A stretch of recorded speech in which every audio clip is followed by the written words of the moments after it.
Hello everyone, welcome to past paper discussion sessions for advanced taxation. In our today's class, we'll be starting discussion on June 2026 attempt past paper. Before going in detail of this past exam paper, let me give you an introduction about this series of sessions. In this series, we'll be discussing almost 7 attempt complete exam papers. And then I will be giving you 3 mock exams to attempt on your own and send me for checking and feedback. The practice of complete exam papers in last few days before the examination is really important because it gives you an idea that how you have to deal with all of the topics together in time restricted situation. What most of the students do is that they study particular topics and then they do topical practice only. But that's obviously very easy because that topic is fresh in your mind. But when you practice these complete exam papers in time restricted situation, which is the real exam situation, that's a big issue because you have to deal with all of the topics together coming up in mixed up form and you have a time restriction also. So these past exam paper discussion sessions will give you an idea about that. Along with the discussion of these past papers, I will also be using my summary notes, which are like life-saving summary notes in last month of the examination. I've summarized entire course of advanced taxation in just 57 pages. All the rules are written in it in a very good manner. You can refer any topic, like for example, if you have to search gift holdover relief, you will just search, you will write gift holdover and you will arrive at the relevant. Or maybe if you have to search corporation tax, you just go and write corporation tax and you arrive at the relevant rules relating to it. So we'll be using these summary notes during the discussion. We'll be discussing the complete exam paper and overall, it will be a great benefit to you guys. Before going in detail, if I give a brief introduction about myself, majority of you already know me. I'm Owais Mirchawala. I've been teaching this exam for more than 15 years. And I think I've taught around 10 to 12,000 students in this period for advanced taxation only. And 70 of my students have secured nationwide positions in this examination, which is obviously a great achievement. So now let's deep dive into this exam paper. You have to listen to me very carefully. What I'll be doing is I'll be doing a very detailed coverage. It will be a bit lengthy session. Normally in the examination for question number 1, you have like 1 hour and 40 minutes to complete it. We'll take around 2 hours. We'll take more 20 minutes extra during this discussion session because obviously I'll be explaining the things also. But the objective is that you understand that how you have to deal with all of the topics together, how you have to use summary notes and all. So listen to me carefully. Let's go in the detail. We'll first read the introduction. This introduction screen, we'll be looking at the exhibits. We'll discuss the requirements. And then most importantly, we will craft a complete answer in our today's class in this word processor document. So you will understand that how you have to use the response options, how you have to gain professional skill marks, how you have to approach the entire exam paper. So let's start with it. So it's question number 1, June 26 exam paper. Let's read it.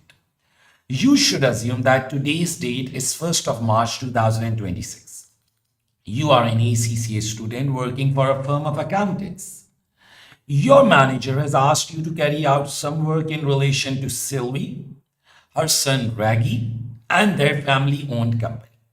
See, this is normally an introduction of the question, like where the examiner introduces you about what topics he'll be asking and what role you are performing. Not a lot of value in this introduction, but obviously you have to read it in a fast-forward manner. Topul Ltd.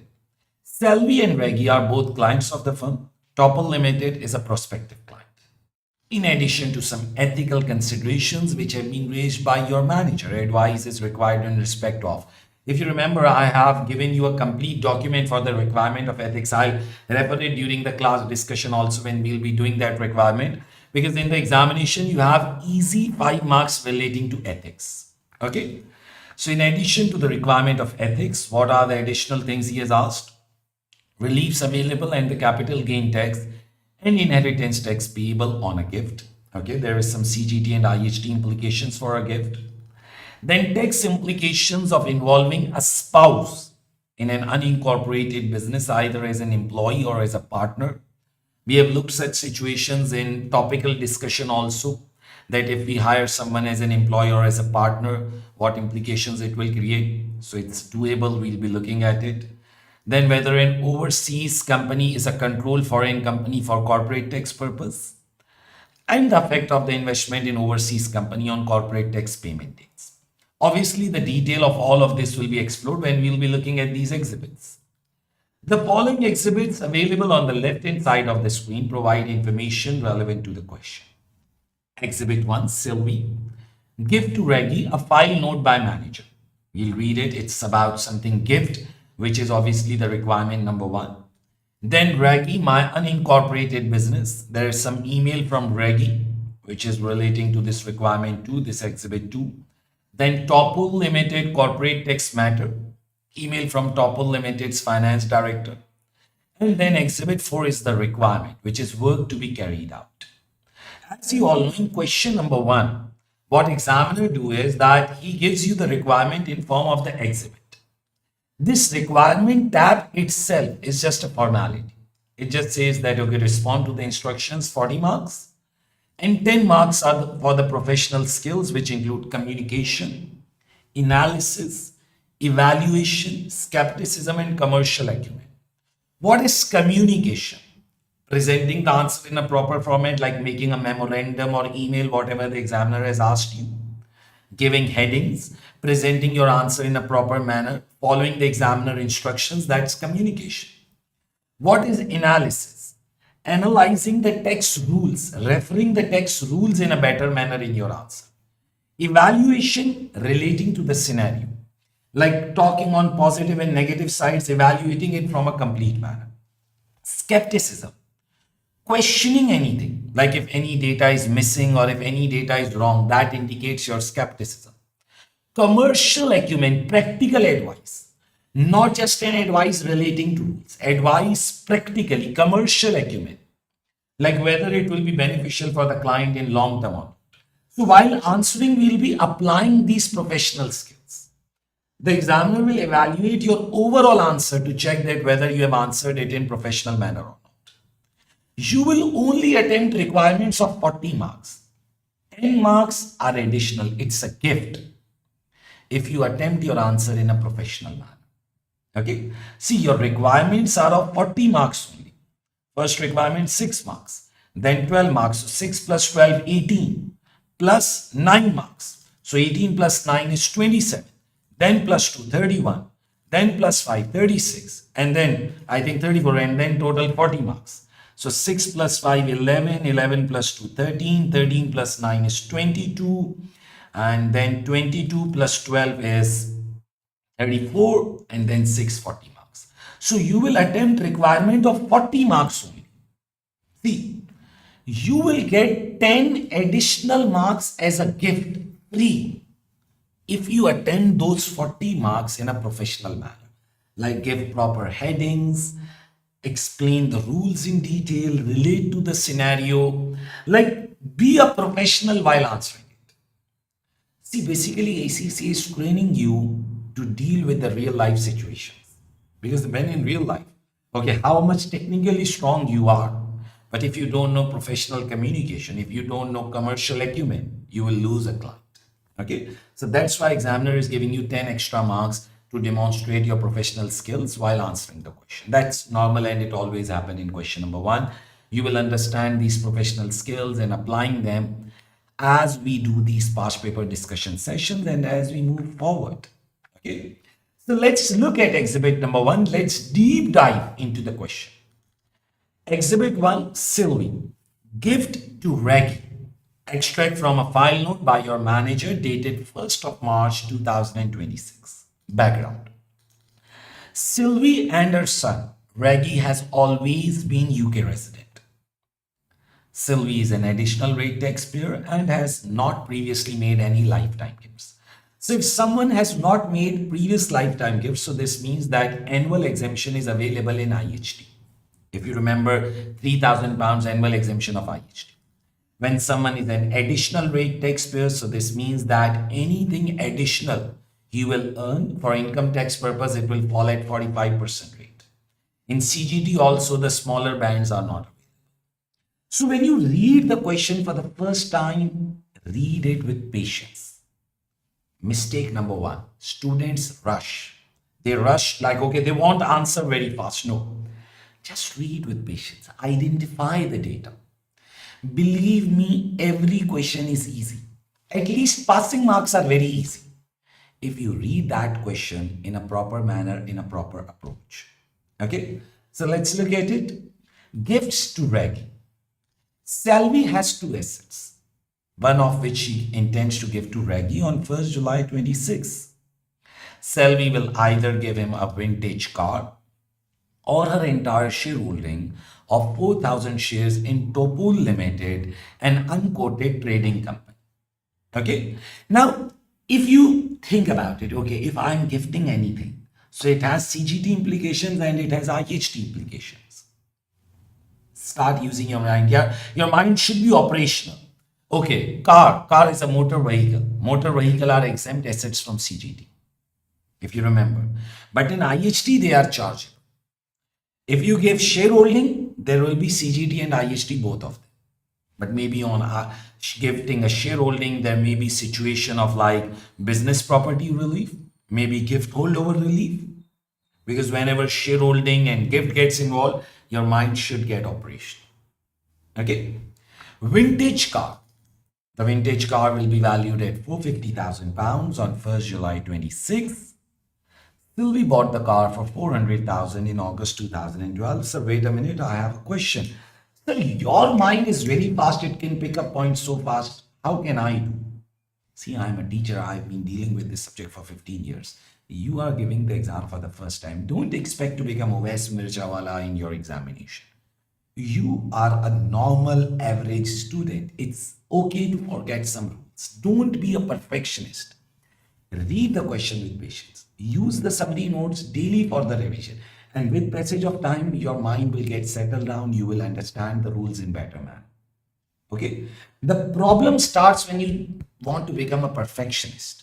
That, okay, I should be perfect in my answer. That's the biggest mistake. Don't do that. Okay. So, okay, there is an option where he is planning to give this car to his son Regi. Okay. Regi is her son. Or another option is that shares in Topul Limited are. Sylvie has owned 4,000 shares in Topul Limited since January 15, when she bought them for £16,000. She is not a director or employee of Topul Limited. The shares in Topul Limited are owned as follows.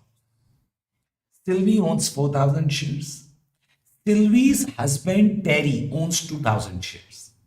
Now, if you remember IHT inheritance tax, there was concept of related party holding. That if your related party, which refers to exempt parties, if they also have the shareholding, we consider the impact of their shareholdings while valuing our holdings. I'll repeat my statement. If our related party means exempt party in IHT, which includes spouse, charity or national institutions. If your related party has any holdings, so while valuing your shareholdings, you will take impact of your related party holdings also. We'll consider it while we'll be solving it. Then Lawrence, his brother, owns 4,000 shares, so total shares are 10,000. The value per share of different shareholdings on 1st July 26 will be less than 25% share, each share worth £40. 25% to 50% shareholding, each share worth £70. 51% to 74%, each share worth £130. And if it's 75% or more shareholding, each share worth £190. Because greater the shareholding is, each share is more powerful. Details of Topul Limited. Sylvie introduced me to Lee, the finance director of Topul Limited, who provided information about the company. From this, I have confirmed that Topul Limited is a trading company. However, the company owns assets which are not being used in the business and are not required for future use, which we refer as non-business assets or what we call as accepted assets. On non-business assets, we don't get business property relief or gift holdover relief because they are non-business assets. Such assets make up 9% of the company's total assets and 13% of the company's chargeable assets. Topul Limited has a new investment in a company, Wens Company, for which Lee has provided details in Exhibit 3. We'll read about it. But I've already taken account of this investment when calculating these percentages. Okay, so we'll read about Wens Company in Exhibit number 3. So here in Exhibit number 1, he gave us detail about Sylvie's gift to Regi. Now, if you look at this question is designed in a very segregated manner. This exhibit is in relation to gift. Second exhibit is in relation to his business. Third exhibit is in relation to Topul Limited. Like each exhibit is segregated. Now, shall we read the entire question first, or we read an exhibit and do a requirement? See, there is no fixed answer for this question. It completely depends on the type of question you are getting. If you look at this question, it's very much segregated. Like it's a gift, exhibit 1. Exhibit 2 is about his business. Exhibit 3 is about a company, Topul Limited. Now, if I just go and refer the requirements, like how the requirements have been designed. Requirement number 1 is in relation to tax relief available on gift of shares, tax payable on gift of car or shares. So I can feel that these requirements are clearly related to exhibit number 1. Then if I move forward, requirement B is clearly related to exhibit number 2. He himself referred that. And then requirement C is in relation to that exhibit 3. So whenever you read an exhibit, you go and look at the requirement tab also. That, okay, can I solve it at this level, or shall I read the complete question? Sir, if I read the complete question in the one go, what is the problem in it? There is no problem, but what happened is that when you read the complete question, there is a lot of data and you start forgetting things. So then again, you have to go and revisit it. That consumes your examination time. So if in the examination, the paper is designed in such a way that exhibits are segregated, okay, fair enough. Read an exhibit, solve the requirement related to it. It will save your more time. Okay. So, but there are some questions in which the story is continuing. Sir, how will I know? Like you are doing these past exam paper series, you will understand it. You will automatically identify that, okay, in this question, this complete debate is going on. Like for example, if in this exhibit number 1, he wouldn't have given us these valuation of shares, and these valuation would have been given in exhibit 2. So then I have to read it in continuity. Okay. But this question is like that, okay, exhibit 2 is completely different. It is about running the business and then involving Sam in the business, and it's a completely different thing. Okay. So let's refer exhibit number 4, which is work to be carried out, and let's solve the requirement relating to exhibit 1. Extract from email from the manager dated 1st March 26. Please carry out the following work. Requirement A memorandum regarding gift by Sylvie. Exhibit 1. Write a memorandum for Sylvie's client files, which I can use when advising her at our next meeting. For this work, you should assume that Sylvie will die in August 2031. And that this will be before her husband Terry dies. Okay. The memorandum should cover the following matters. Tax relief available on gift of shares. Now from here you have to concentrate very much, because now this is the requirement. You have to read that, okay, what he's asking. In relation to potential gift of shares in Topul Limited, restricted to gift of shares only. Explain why gift holdover relief and business property relief should be available, stating any assumptions you have made, and explain why each relief will be restricted. So in relation to gift of the shares, I have to discuss that why gift holdover relief and business property relief may be available, and I have to discuss the assumptions. So if I start thinking about gift holdover relief, please listen to me carefully. If I start thinking about gift holdover relief, see, they are UK resident. It's a situation of the gift. Okay, so when these requirements start to get satisfied, the gift holdover relief start to become available. But wait a minute, if you don't remember the rules, what you have to do? Currently, you are not in the examination. Just go in the summary notes. Write gift holdover relief. And here you go. You have all the rules in front of you. Okay. Donor and donee are UK resident. Transaction is one of the following. It's a gift of unquoted company shares. And if it would be quoted company shares, the donor should have 5% shareholding. If I just go and refer it, if I look at Topul Limited, so Topul Limited is obviously not a quoted company because it's owned by these three people. Just look at it, Topul Limited, Sylvie, Terry, Sylvie's husband, and Lawrence. So it's obviously an unquoted company. Okay, you are provided with the details about Topul Limited also. Topul Limited is a UK resident trading company. Okay, and obviously it's unquoted because it is owned by three individuals only. Okay, so when it's a company and it's an unquoted company, gift holdover relief is available.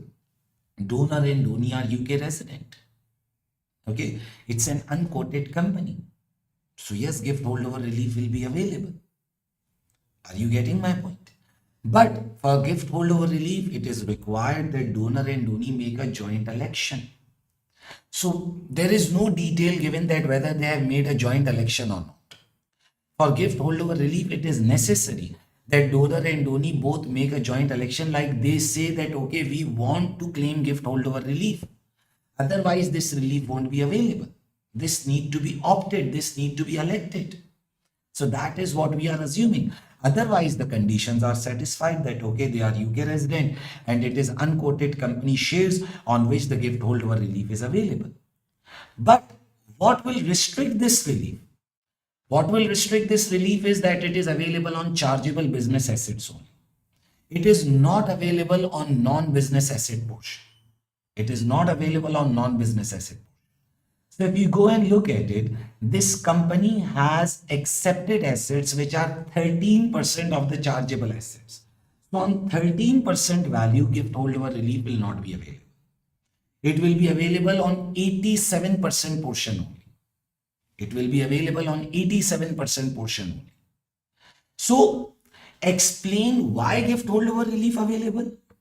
Any assumption you are making, explain why each relief will be restricted.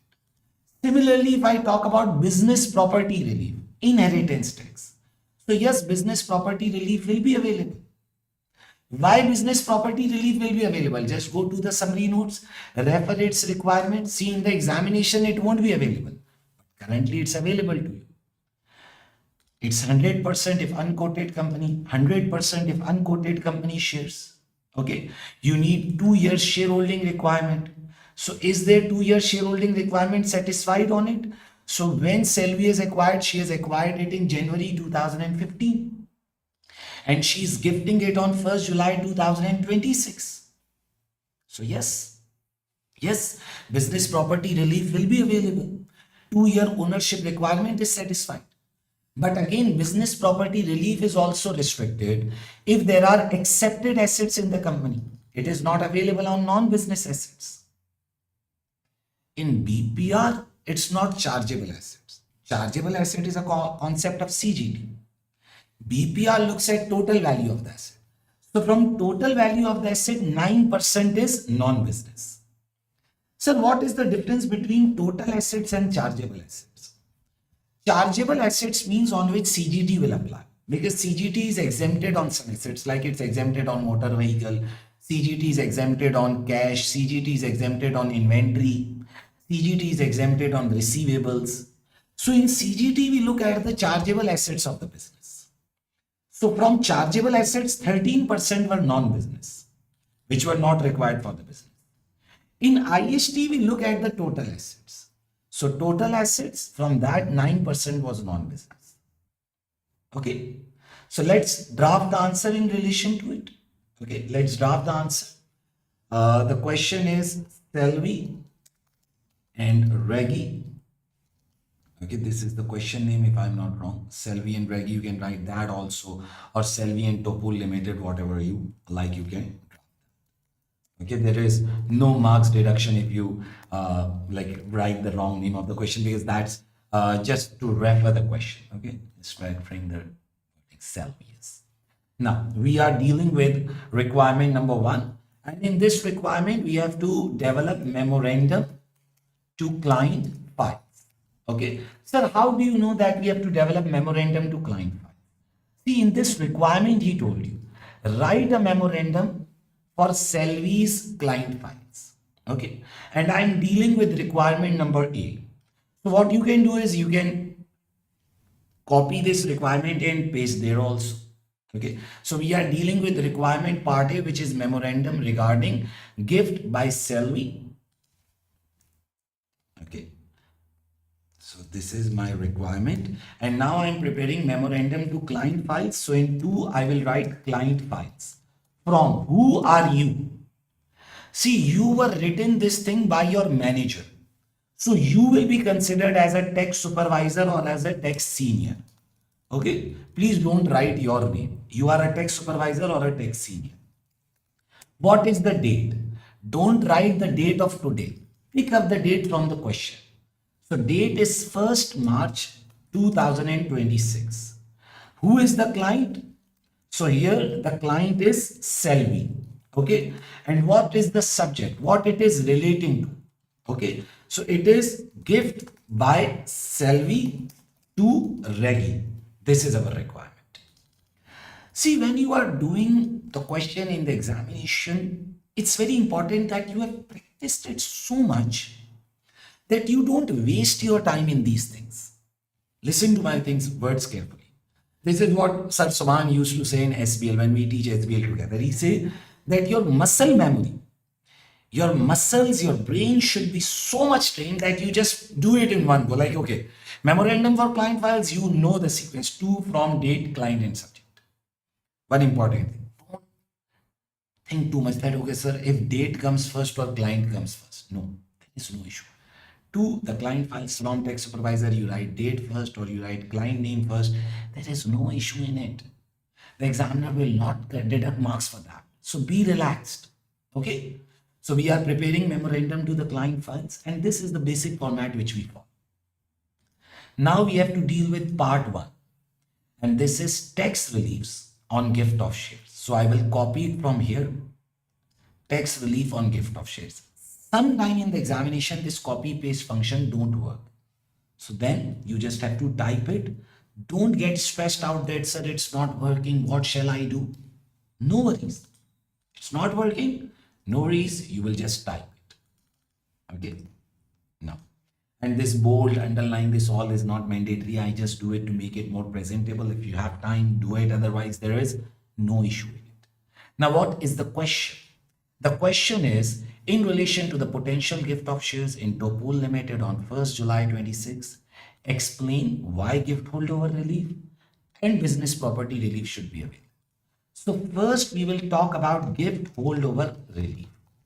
So let's talk about that. Okay. Gift holdover relief will be available on gift of shares of Topul Ltd by Sylvie to Regi as it satisfies following conditions. Okay. Number 1, donor and donee. Donor Sylvie and donee Regi. Both are UK resident. Okay. If Topul Ltd is an unquoted company, then gift holdover relief will be available without shareholding requirement. See, it is an unquoted company, we know, because there are 3 shareholders. And if it is a quoted company, then also it will be available as Sylvie owns more than 5% shares in Topul Ltd. Okay. If someone would have just commented on a situation of unquoted company, that would also be okay. There won't be any issue in it. Okay, but if someone covers both quoted and unquoted situation, that is also acceptable. Are you getting my point? Okay, because I think there is, oh yes, it's written here that it's an unquoted trading company. It's very much clear. So now it's just very much clear. You just need to refer about unquoted company situation. Okay, or you can rephrase it as Topul Limited is an unquoted company. Therefore, gift holdover relief is available without shareholding percentage requirement. That's very much simple because the question stated it. Okay. It is assumed that donor and donee both will make election of gift holdover relief to be available. Because the question said that why it is available, what assumption you are making, and what is the restriction. Gift holdover relief will be restricted as Topul Limited owns some non-business assets. Okay, gift holdover relief will be available on chargeable business assets portion only. Okay, it will be available on 87% of the gain on gift of shares, as 13% of chargeable assets are non-business. See, I'm just answering it in a very relaxed manner.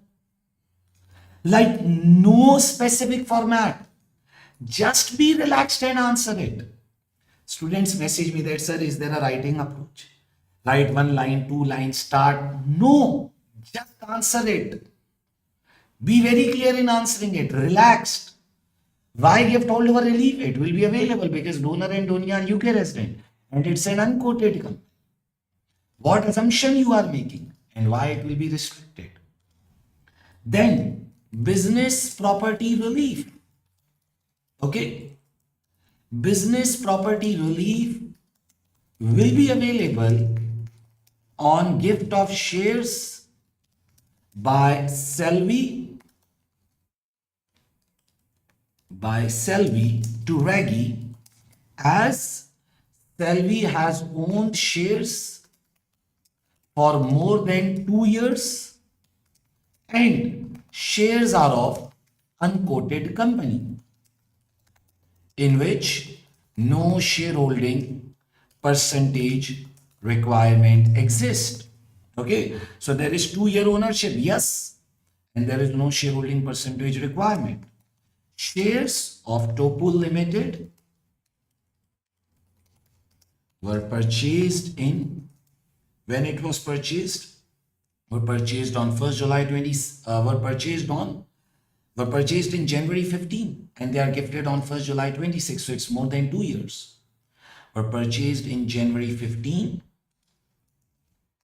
in January 2015, and they are being gifted in July 2026. Therefore, 2 years ownership requirement is satisfied. Okay, what assumption are you making? Think about BPR. Okay, there is 2-year ownership, it's unquoted company. So is there any assumption? Yes. In order for BPR to remain intact, it is necessary that donee do not sell that thing before the death of donor. Or if he sells it, he will reinvest in the qualifying assets. Okay, it is assumed that donee, who is Regi, will not dispose these shares before death of Sylvie. And if he disposes, he will reinvest in qualifying business before death of Sylvie. Otherwise, BPR will get withdrawn. So this is the possible assumption. How it will get restricted? BPR may get restricted due to non-business assets of Topul Limited, as it is not available on accepted assets portion. Done. BPR will be available on 91% of value of transfer, as 9% of total assets are accepted assets. Done. So if you just look at it,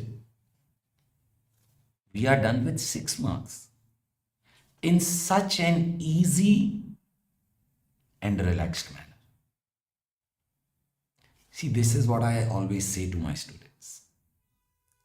Confidence is most important. Relax. Do it in a relaxed manner and it will just go in a flow. Just look at it. No, nothing special. I haven't done anything special in it. I just solve it in a normal manner. What he asked? He asked why it will be available. Any assumption and any restriction. So why it will be available? Refer the conditions. Assumption and any restriction. Sir, if I am not able to remember anything, what will happen? Instead of 6 marks, you will get 5 or maybe 4. But you need only 3 to pass the exam. So be relaxed. Don't take stress. Okay. The key in the examination is to solve it in a relaxed manner. When you look for perfection, that point you start making the mistake. Let's move forward. Part 2. Tax payable on gift of car or shares. So let's paste it here. Okay. Sir, how do you paste it? Control V. Okay, Control V, I pasted. But as I said, sometimes in the examination, copy paste function is not working. So please don't worry in that case. Now, for this part, you should assume that gift holdover relief and business property relief will apply. Although restricted on gift of shares. Restricted means not available on that non-business portion. For each part of the following option, option 1, Sylvie gives the car to Regi. Option 2, Sylvie gives shares to Regi. Calculate the capital gain tax payable on the gift and inheritance tax payable on the gift. So CGT and IHT implication. And recommend which option will result in lower amount of total tax. Okay, no issue. What is first option? First option is Sylvie gives the car to Regi on 1st July 26. This is the first option. Here you go, your first option. What I have to do? Capital gain tax and IHT. Okay, let's look at it. Capital gain tax implication. On gift of car, there will be no CGT implication, as motor vehicles are exempt from CGT. Done. On gift of car, there will be no CGT. If you remember the exempt assets of CGT, if I write motor vehicle or car in the exempt assets, you will find exempt assets. Because word exempt is used a lot of times, so we need to search it. It would be available in capital gain tax. Okay, just a second, here we go. And we are searching the word exempt. Just I want to show you the list of exempt assets, where it is. Yeah, exempt assets from CGT. So vehicles, motor vehicles are exempt assets from CGT. Okay, so you can use these summary notes to refer a lot of. So there won't be any CGT implication.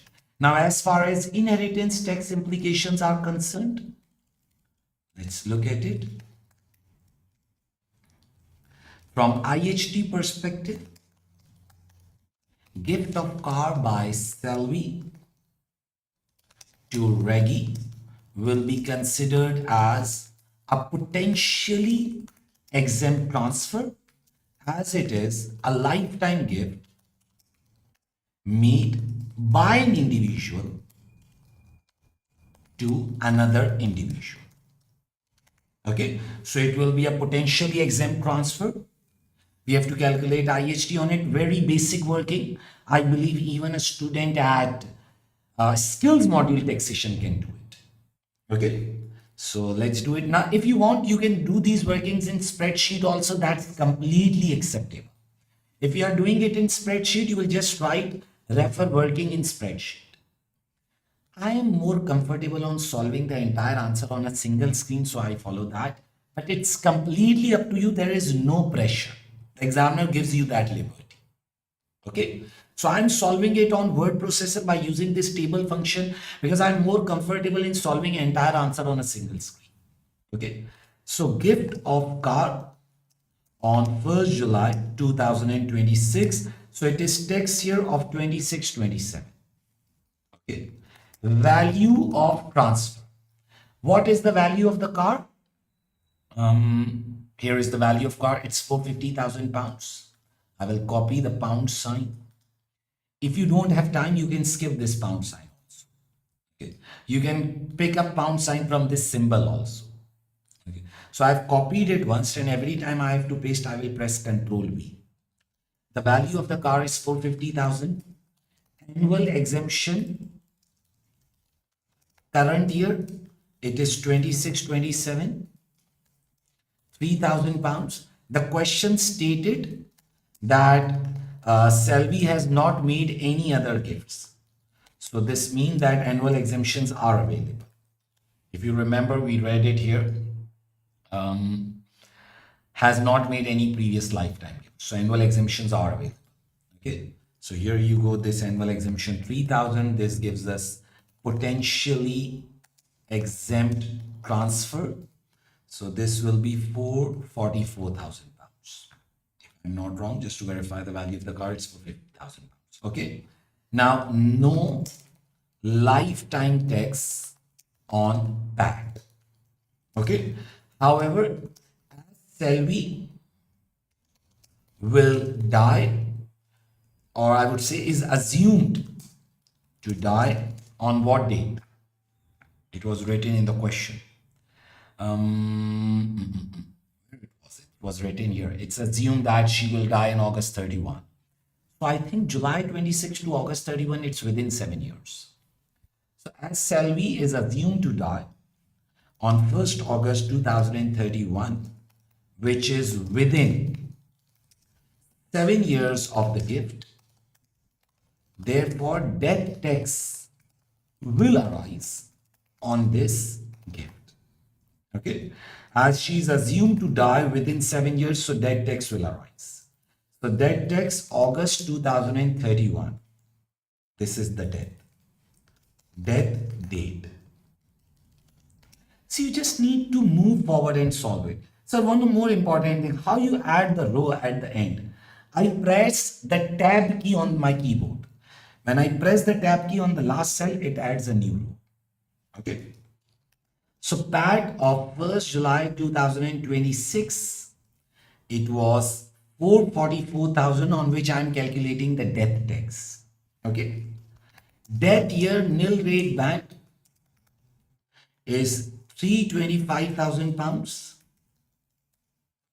Whole NRB is available as no other gift is made by Sylvie.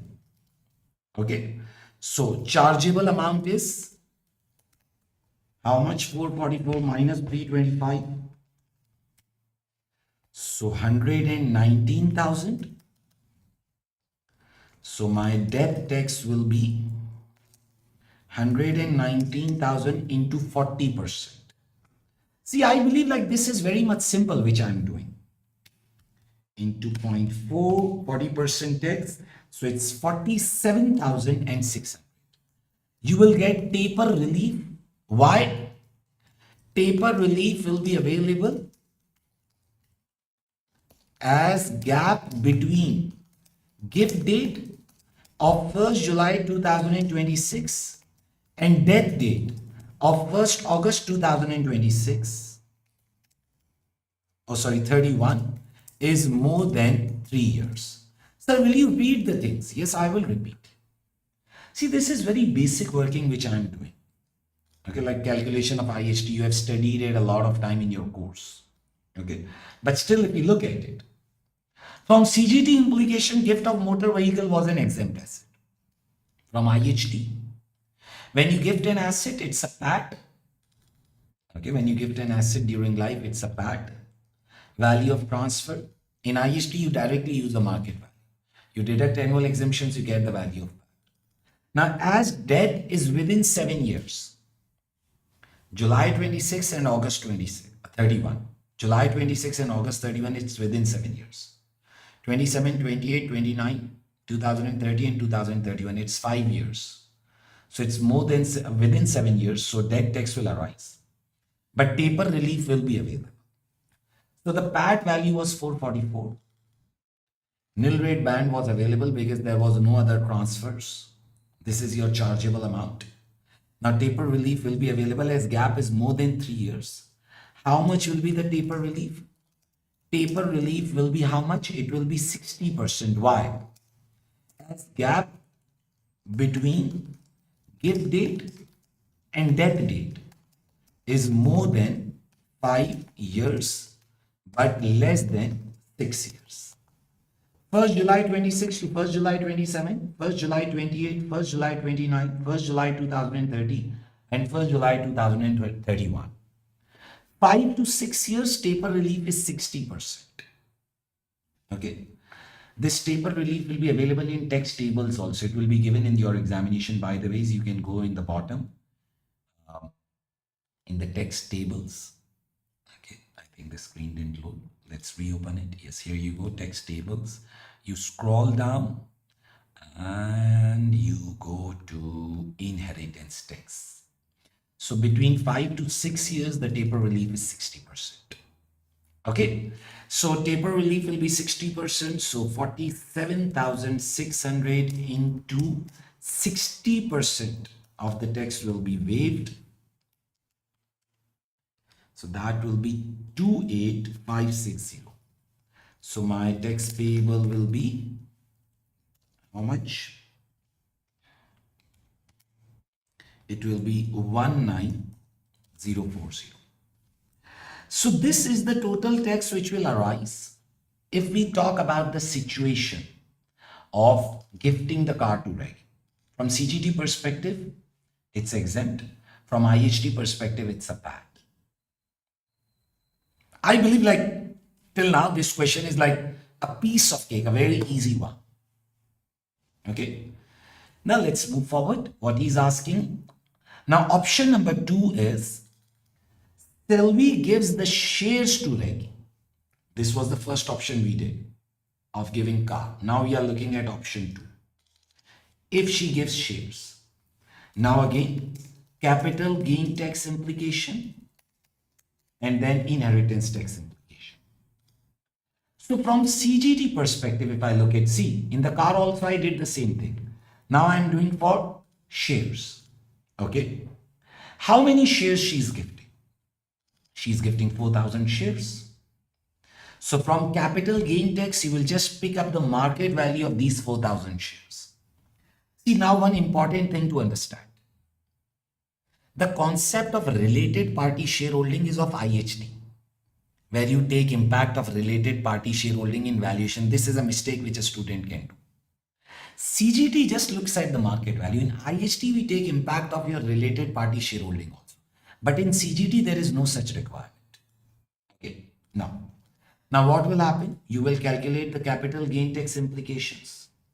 Disposal proceed is equal to market value. Okay. 4,000 shares are being gifted. What is the market value of 4,000 shares? So obviously 4,000 shares is a situation of 25% to 50%. Because 4,000 shares is 40% shareholding in total.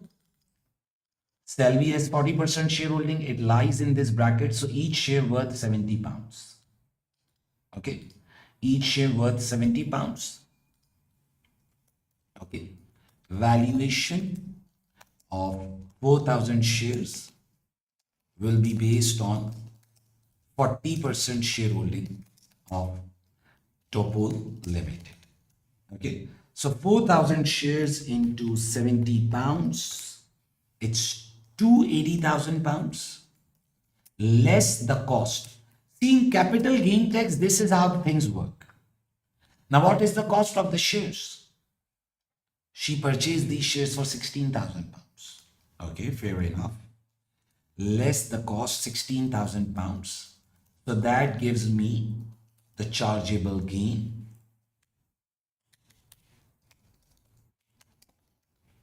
$280 minus 16,000, so it's 264,000.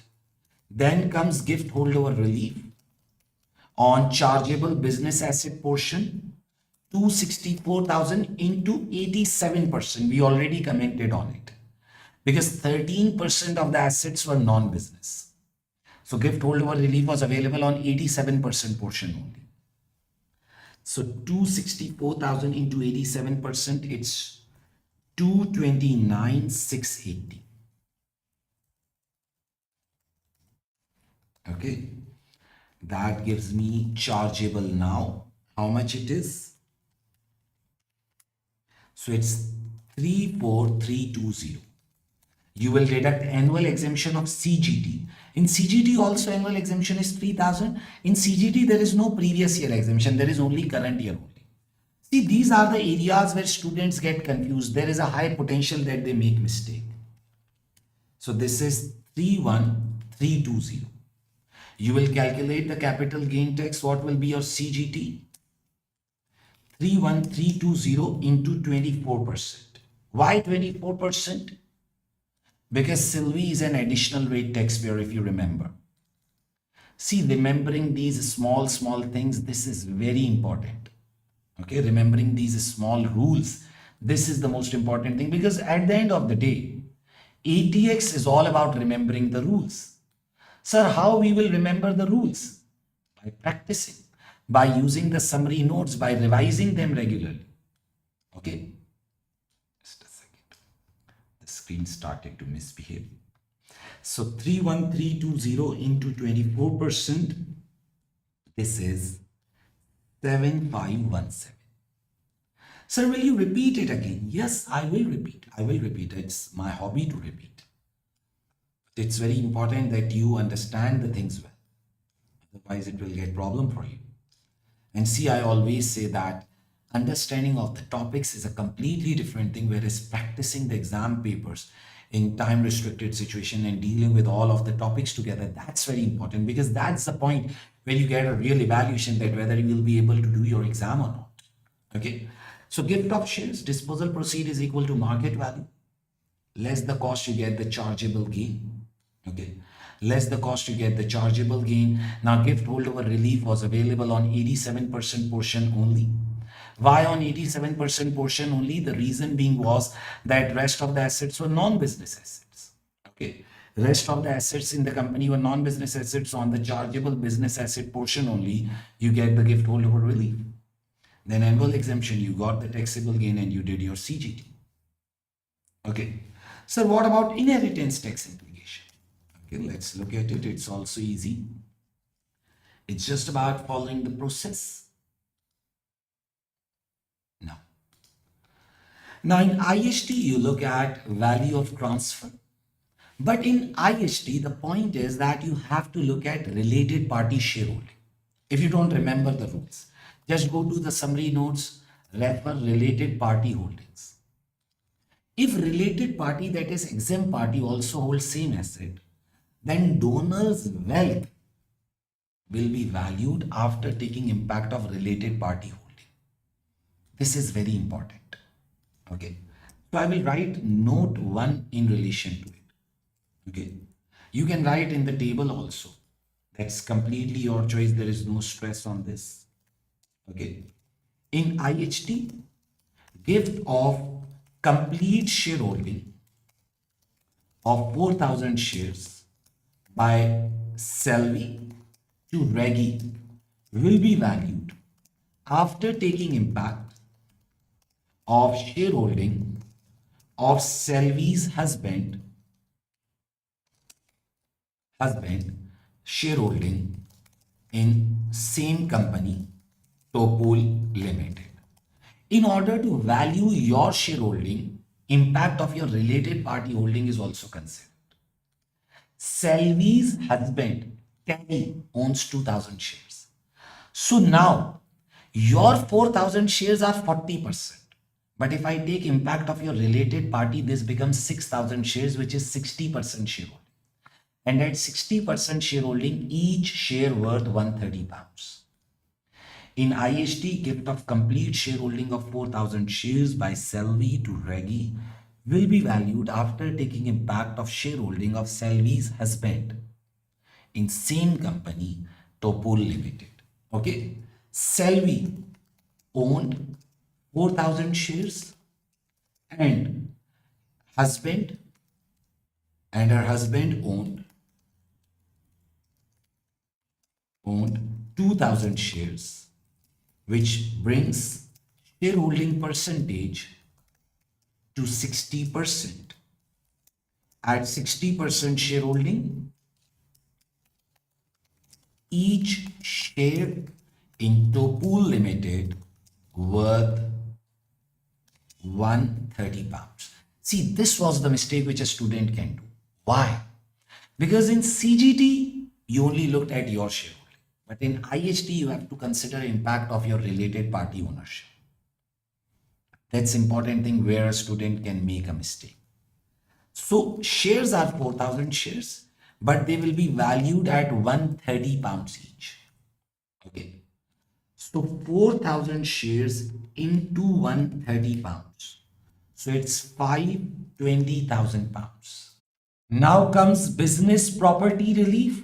Okay, we have already discussed that on gift of shares, business property relief will be available, and it will be available on business assets portion only. On unquoted company shares, it's 100%, and business assets portion is 91%. If you remember, we already commented that 9% of the assets are accepted assets, and the BPR percentage on unquoted company shares is 100%. So 100% refers to the BPR percentage and 91% refers to the business asset portion. Okay. So how much will be my business property relief? £520,000 into 91%. So it's £473,200. Okay. So now what is my value of transfer after BPR? So minus £520,000, so it's £46,800. Now I will deduct annual exemption. Okay. Now in annual exemption, some students may make a mistake. So let me explain that. See, some students will make a mistake that they will say that sir, annual exemption is already used in CGT. See, the point to remember is that CGT is separate and IHT is separate. So don't mix them. The annual exemption of IHT is separate. Second thing, some students will say that sir, annual exemption is already used against gift of car. But see, these are two options. Option one is gift of car. Either that will be done or another option of gifting these shares will be done. Both are not done together. These are two options. So if we are talking about gift of shares, then in that case also the annual exemption may be available current year and annual exemption of previous year 2025-26. So here I go, £3,000. So this gives me potentially exempt transfer. So 46 minus 6,000, so it's £40,800. No lifetime tax on PAT on potentially exempt transfer. However, as Sylvie is assumed to die on 1st August 2031, which is within 7 years of lifetime gift of 1st July 2026. Therefore, death tax will arise. So the same statement which we used while discussing about gift of car. Okay. I will repeat the things again, so there is nothing to worry about. You just need to listen to me carefully. Okay. Sir, how do you add the row? I press tab button while standing at the last cell. Okay, these all formattings, if you do, it's good. Otherwise, it's not mandatory. So death on 1st August 2031. So this is the part of July 26, which will become chargeable, and it's 40,800. But it will be covered by nil rate band, 325,000. Whole NRB is available as Sylvie has made no other lifetime gifts. Okay. See, basically in this situation, we are saying that either the car is being gifted or shares are being gifted. So if the car was gifted, then also whole NRB was available. And if shares are gifting, then in that case also whole NRB is available. Because both are not being gifted together. So the taxable amount or chargeable amount will be £0 because it will be covered entirely by nil rate band. So IHT on gift of shares will be £0 as it will be covered by the nil rate band. So if I look at it, first I did working for gift of car. In CGT it was exempt. In IHT we did the working of PAT. Then gift of shares, we did the working of CGT, gift holdover relief, and then we did working of IHT. Now he has asked that we have to give a recommendation that which option will result in lower amount of tax. So let's give the recommendation also. Okay. If car is being gifted, then total tax will be how much? Then total tax will be, in case of car, there was no CGT, but in case of gift of car, IHT was 19,040. If car was gifted, then total IHT will be £0 in CGT and 19040 pounds in IHT, which was 1904 pounds. If shares will be gifted, then total tax will be how much? In CGT, the tax is 7517 and IHT is 0. 7517 plus £0. So this is 7517. So gift of shares will result in lower total tax. Therefore, it is beneficial for Sylvie to gift shares to Regi. It's done. It's done. I will again say that I don't see any reason that a student can say that, sir, it's difficult. It's like just a very routine requirement as we have studied them. Like if you look at it, first requirement, commentary on gift holdover relief and BPR. Second requirement, evaluation of CGT and IHT implications. If we gift a car or if we gift shares. We talked about CGT, we talked about IHT implications, simple PAT working. Then gift of shares, gift holdover relief concept and IHT BPR concept. If you want, you can do these workings in spreadsheet. It's completely up to you. It's completely okay. You can do them in spreadsheet. You can use formulas also. Like you can plus minus is equal to this. You can link them. But I'm more comfortable in solving the entire question on single screen because I think that it's more easy and it's more presentable. But otherwise, it's completely okay. There is no extra marks or deduction in marks. It's completely okay and it's up to you. So if you look at it, I believe that this was an easy one. No issue in it. Now let's move forward. Now comes requirement B, which is in relation to schedule regarding Regi involving SEM in the business. So let's copy this requirement. Let's paste it here. And now let's start discussing about it. But for this, we need to read exhibit number 2. So first we will read exhibit number 2 and then we'll go in detail of this answer.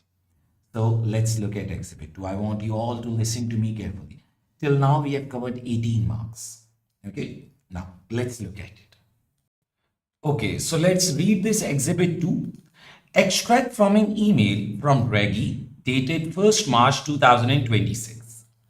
I currently run a business as a sole trader and I want to involve my wife Sam in the business from 6th of April 2026, the start of my next period of account. I will either employ Sam or Sam and I will form a partnership together. So basically, it's a situation when we are evaluating that either we should hire an employee or we should make that person as a partner of the business. Okay, so let's read it. If I were to employ Sam, I would pay her an annual gross salary of £40,000. This is the current market salary for the work which Sam will do in the business. Now, if he will hire Sam as an employee, then in that case, income tax implication, class 1 employee NIC, class 1 employer NIC, these implications become relevant. Okay. Another situation is that if Sam were to join the business as a partner, her profit share would be 1/3. Now, in case of hiring as a partner, then in that case, you all know that implications of class 4 NIC become relevant instead of employment NICs. Please note the following. I make an annual trading profit of £120,000 from my business and do not currently employ any staff. Sam and I will have no other income in the tax year 2026-27. Okay, so he has given detail about a situation where Regi is planning to bring her wife Sam into the business, either as an employee or as a partner situation. So we have read the exhibit number 2. Now let's read the requirement that what the examiner is asking in relation to. Prepare a schedule I can use in a meeting with Regi in which you complete the following tasks. You should assume that taxable trading profit of the business before taking account of the cost of Sam's involvement will continue to be £120,000 per annum. And that Sam's involvement in the business will start on 6th April 2026. So before Sam's situation, the profit is 120. So if we hire as an employee, then in that case, salary will be adjusted and the trading profit will decline. Or if we hire as a partner, then in that case, 1/3 of the profits will be given. Overall tax saving part 1. Regi's total tax liability without involving Sam in the business would have been £43089. I can confirm that this figure is correct and does not need to be recalculated. So he has given us the original profits of 120,000 and the total tax in before hiring Sam situation. Calculate the overall tax saving for the couple, Regi and Sam, in the tax year 26-27 in each of the following two circumstances. If Regi employs Sam, paying her an annual gross salary of £40,000. Or if Regi and Sam becomes a partner sharing profits in 2/3 to Regi and 1/3 to Sam. How many marks? It's a 9 marks requirement.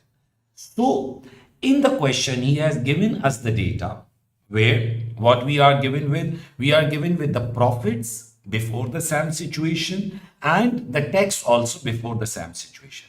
Now, if we hire Sam as an employee or if we hire Sam as a partner, what will be the impact on the total tax situation of the couple? That is our requirement. Now, what we have to do is we have to deal with a schedule like a working regarding Regi involving Sam into the business. Now, we don't have to prepare a memorandum or notes to the meeting. It's just a schedule. Schedule means the working. Okay. And in this part, the first part is that we have to do the overall tax saving.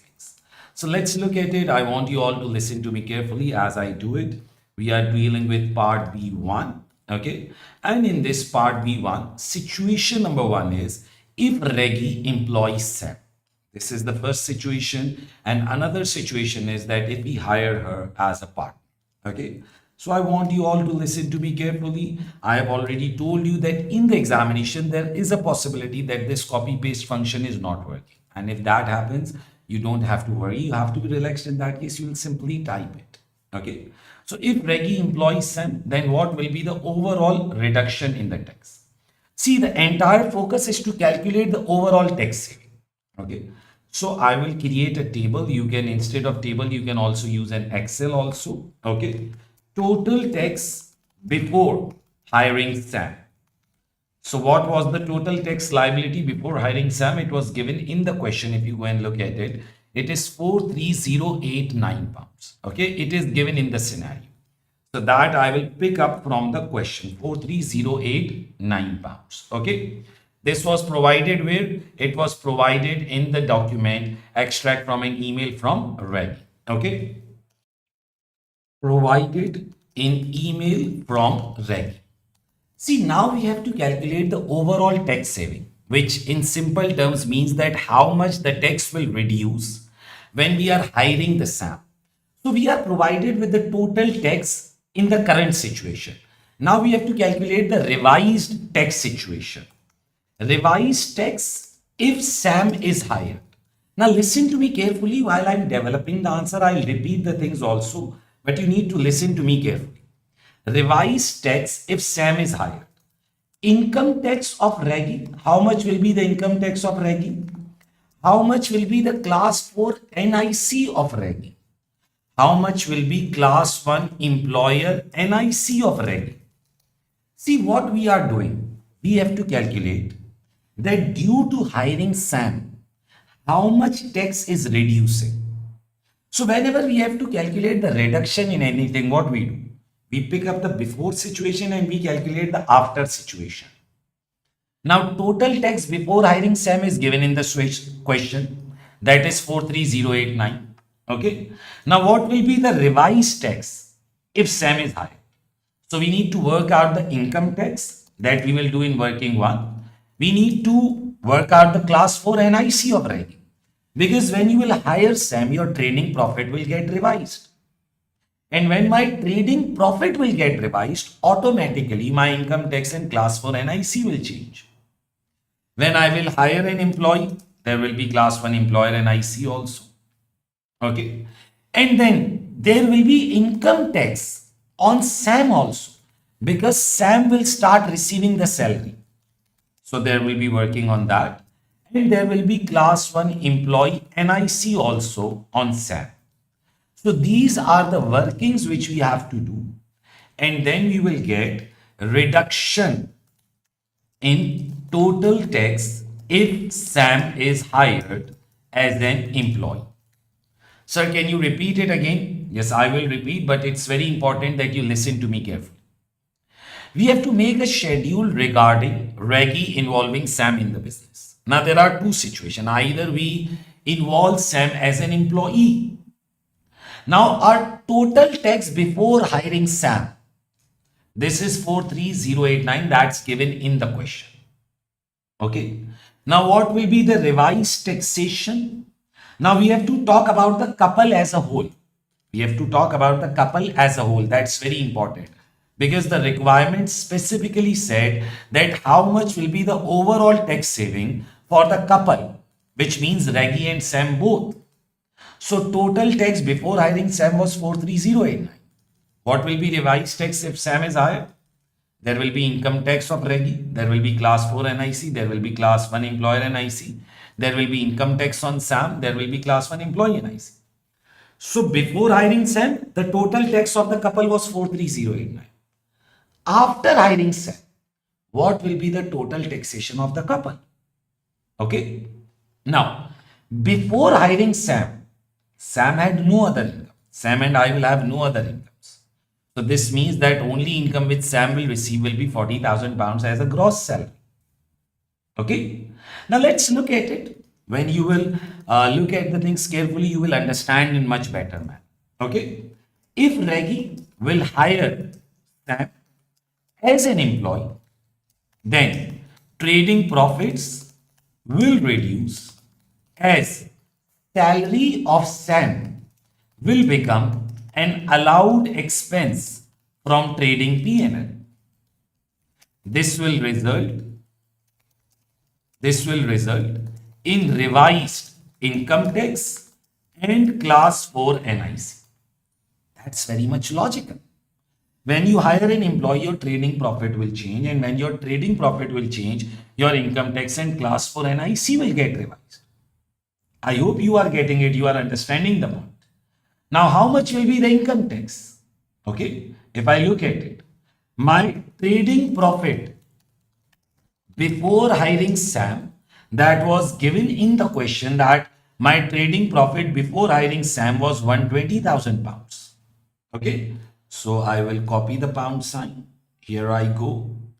My profit before hiring Sam was 120,000 pounds. Salary of Sam, which will become an allowed expense of 40,000 pounds. Okay. Now, along with the salary, if we pay any class 1 employer NIC, that also becomes an allowed expense. If you pay any class 1 employer NIC, that also becomes an allowed expense. And then you will get revised trading profit of Regi's business. Okay. See, when you are doing questions like this, it's about involving yourself in the scenario because there are technical concepts involved in it, like calculating NIC, calculating tax. It's very easy. But dealing with the data and presenting it in an easy manner, that's the most important. Now you have to calculate class 1 employer NIC. Okay. Now the rates are given in the tax table for NICs. You will go in the tax tables. I'm using these tax tables because so that you can get habitual that how you have to use these things in the examination. First 5,000 pounds is 0%. Then above that the rate is 15%. But there is employer allowance of 10,500 pounds. I hope you all remember. Okay. So 40,000 pounds minus 5,000 pounds, which is the 0% band. Okay. On 35,000 pounds, the rate is 15%. So that gives me how much class 1 employer NIC? This is 5250. But this will be covered by 10,500 of employer allowance. Because this is the only employee. Okay, the first employee has been hired. So obviously entire employer allowance of 10,500 pounds will be available. So the class 1 employer NIC will simply fall to 0 pounds. I will repeat it again. Trading profit before hiring Sam is 120. Salary is 40,000. Class 1 employer NIC will arise 15%, but that will be covered by the employer allowance of 10,500 pounds. So the revised trading profit will be 80,000 pounds. Are you getting my point? Now, there is no other income in the question. So then we will deduct personal allowance. Okay. As there is no other income of Regi, therefore trading profit will be considered as total income and personal allowance will be deducted from it because there is no other income. This gives me the taxable income of Regi 80,000 minus 12570. So that is 67,430 pounds. Now let's calculate income tax. Let's calculate income tax.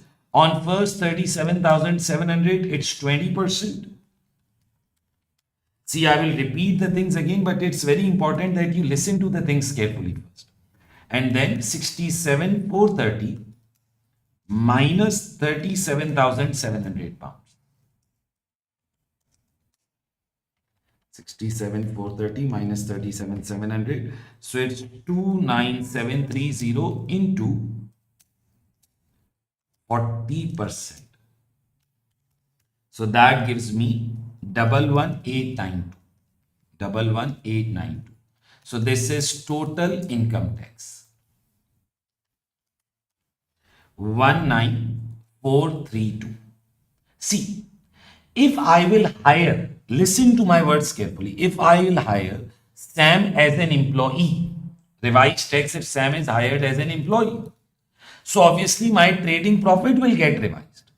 And when my trading profit will get revised, my income tax will get revised.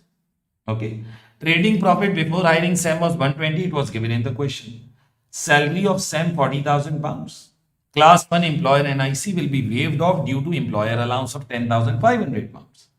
Revised trading profit, you got the taxable income, you did the income tax. I believe like it's easy if someone is alert in his work.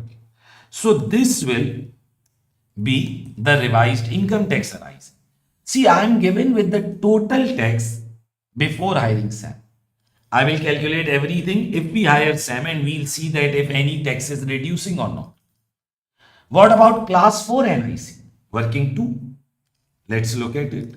See, it's very important. Class 4 NIC will arise on revised trading profit of £80,000. Okay. Now, what are the rates of class 4 NIC? Again, you go to the tax table. On first 12,570, it's 0. Then 12,571 to 50270, it's 6%. And above that, the rate is 2%. See, you need to know how you have to use the tax tables. Okay. So now let's calculate the class 4 NIC. On 12570, it's 0%, so it gives me 0. Then 50270 minus 12570. On this 37,700, the rate of class 4 NIC is 6%. Okay. I'm just following the rates. So how much will be the amount on it? So that gives me 37,700 into 6%, 2262. And on remaining £80,000 minus 50270.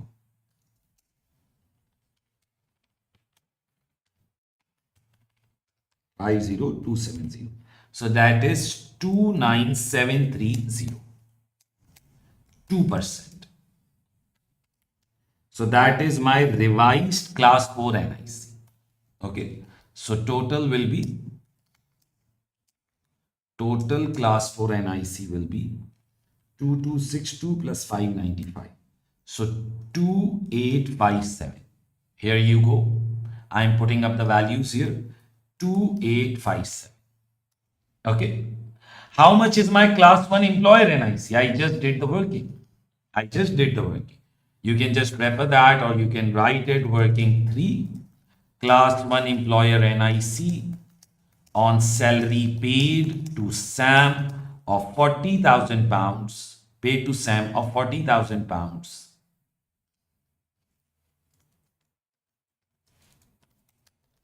Will be how much? 40,000 minus 5,000 is 0% band.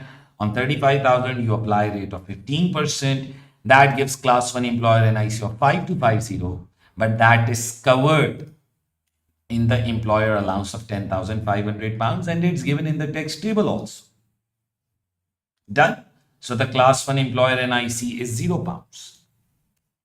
But now, when the salary will be paid to Sam, automatically income tax will arise on Sam also. And Sam will also have to pay class 1 employee NIC. So what will be the income tax on Sam? Working 4.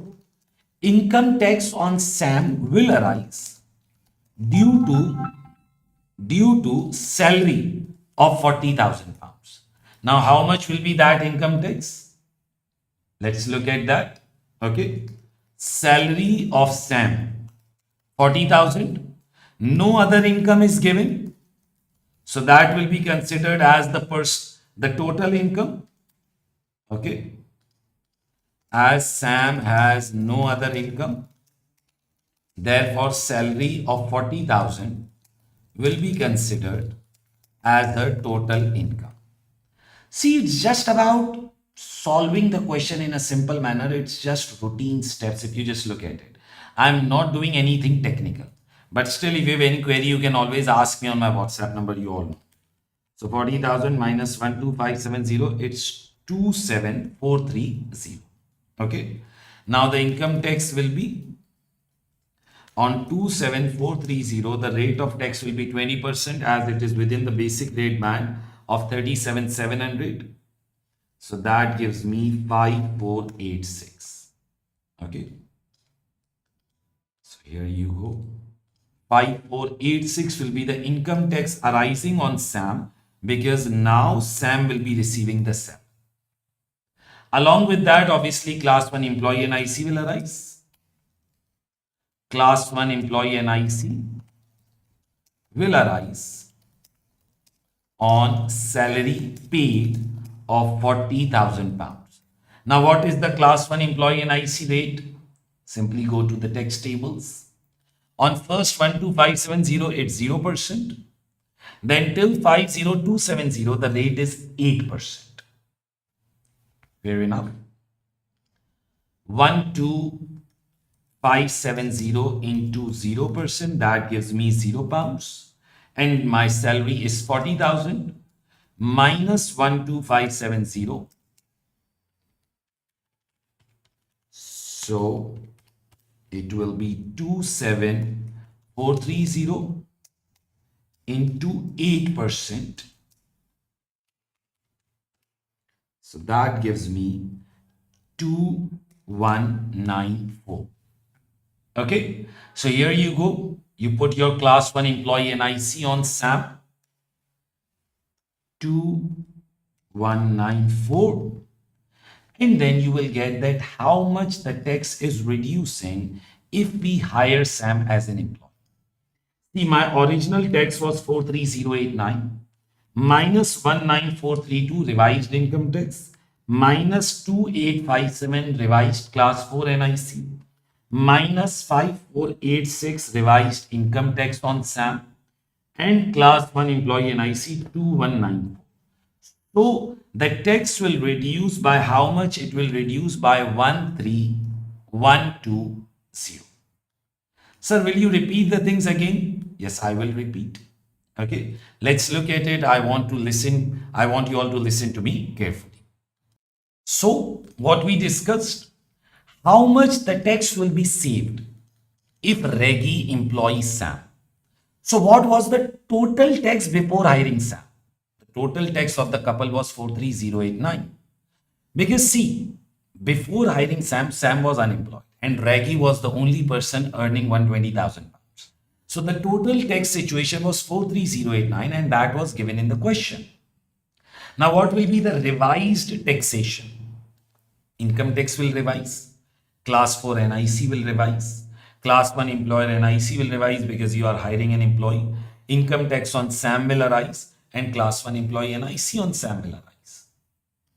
Okay, see, when I talk about the questions like these, the problem is not the technical working involved in it. The problem is that how I have to present the data, and that is where students make mistake. And only way to understand and learn this is to practice more and more complete exam papers, because then only you will understand that how you have to deal in the examination. Because see, it's all about dealing with the scenario. Total tax, income tax, class 4 NIC, class 1 employer NIC, then income tax on SAM, class 1 employee NIC. The working goes in this way. Now, a more interesting thing will come if you look at it. Another situation is that if Regi and Sam form a partnership, then what will happen? If Regi and Sam will form a partnership, now I want you all to listen to me very carefully, because this part can be done directly. Listen to me very carefully. See, if Regi and Sam form a partnership, then in that case, there won't be any allowed expense of paying the salary, which means that the trading profit of the business will remain at 120,000 pounds. It will just be divided in ratio of 2/3 and 1/3. See, it can be done directly, or you can do, like I would say, labor work of like solving it in much detail. Listen to my words carefully, and this all can only be learned by practicing past paper. Don't think that, okay, sir, I'm weak at rules, that's why I can't do it. No, it has nothing to do with the rules. It is completely related to practicing complete exam papers. Listen to it. If Regi will engage Sam as a partner in business, then trading profits will remain at original level of 120,000 pounds. Why? Because in that case, there won't be any allowed expense adjustment. Because in that case, we are not paying any salary. Okay. Regi's share in profit will be 120,000 into 2/3, which will be 80,000 pounds. Okay. Now, what will be the income tax for Regi? Here it's very important that you listen to me very carefully. See, when Regi was paying salary to Sam, in that case also, Regi's trading profit was 80,000 because 120,000 was the total business profit. 40,000 was paid to Sam. So the trading profit coming in share of Regi was 80,000. In this case of engaging Sam as a partner, in this case also Regi's share is 80,000 pounds still. Okay. Now this is very important that a student can be, I would say, smart in this situation. Income tax of Regi will be how much? This will be the same income tax of 19,432 pounds. Why? Because for Regi, still 80,000 of the trading profit will be subject to tax. Use your mind logically, because otherwise the student will do the entire calculation again. Like he will say, okay, Regi's share in trading profit 80,000 less personal allowance taxable income. And then he will do the same income tax working. So income tax of Regi will be 19,432 pounds. Class 4 NIC for Regi will be, because his share of profit is 80,000. And on 80,000, we have calculated class 4 NIC, and that class 4 NIC was 2857. See, when we talk about partnership, what happens is that each partner is given his share of profit, and then he has to pay his own income tax and class 4 NIC. So Regi's income tax will still be on the profit of 80,000, because earlier 120 was the profit, 40,000 was the salary paid. So the trading profit was 80. And in case of partnership also, Regi's share is still 80,000. So income tax is 19,432 and class 4 NIC is 2857. Will be 2857. There will be no class 1 employer NIC because there is no employee hired. For Sam, share of profit will be how much? 120,000 into 1 over 3, because Sam is getting 1/3 share. So that will be 40,000 pounds. Income tax on it will be how much? Just use your mind. See, instead of employment income, Sam will now get a trading income of 40,000. Employment income is also non-saving income and trading income is also non-saving income. Both of them are non-saving income if you think logically. Both of them are non-saving income. So the income tax will remain same. Income tax on it will be 5,486 pounds. So if you solve it in a logical manner, this question is much easier, because otherwise you would be doing the same workings again. Okay. Instead of class 1 employee NIC, Sam will have to pay class 4 NIC on her share of profit. Class 4 NIC will be how much? Class 4 NIC will be 40,000 pounds minus 12,570 pounds, because that is the 0% band. Because that is the 0% band. 40,000 pounds minus 12,570 pounds. And on the remaining, what is the rate of class 4 NIC? That is 6%. So that will be 6% class 4 NIC.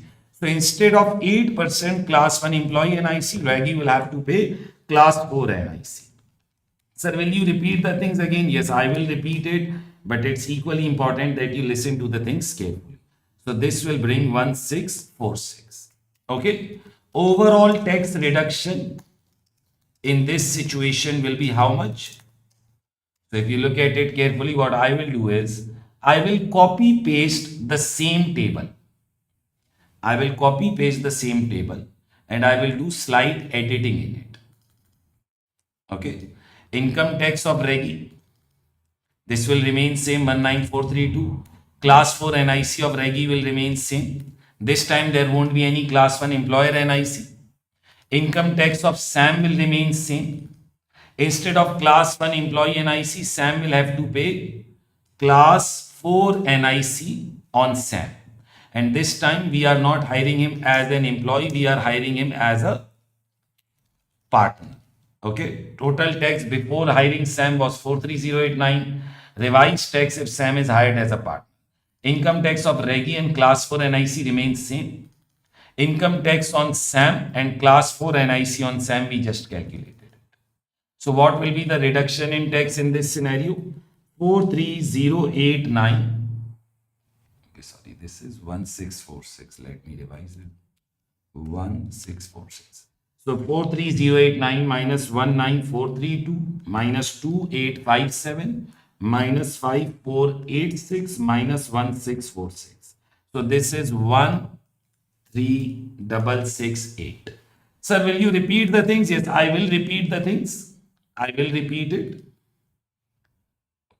The pound sign need to be copied again. 13668. See, if you look at this answer, it was more about analyzing the requirement. It was more an analysis requirement rather than a taxation requirement.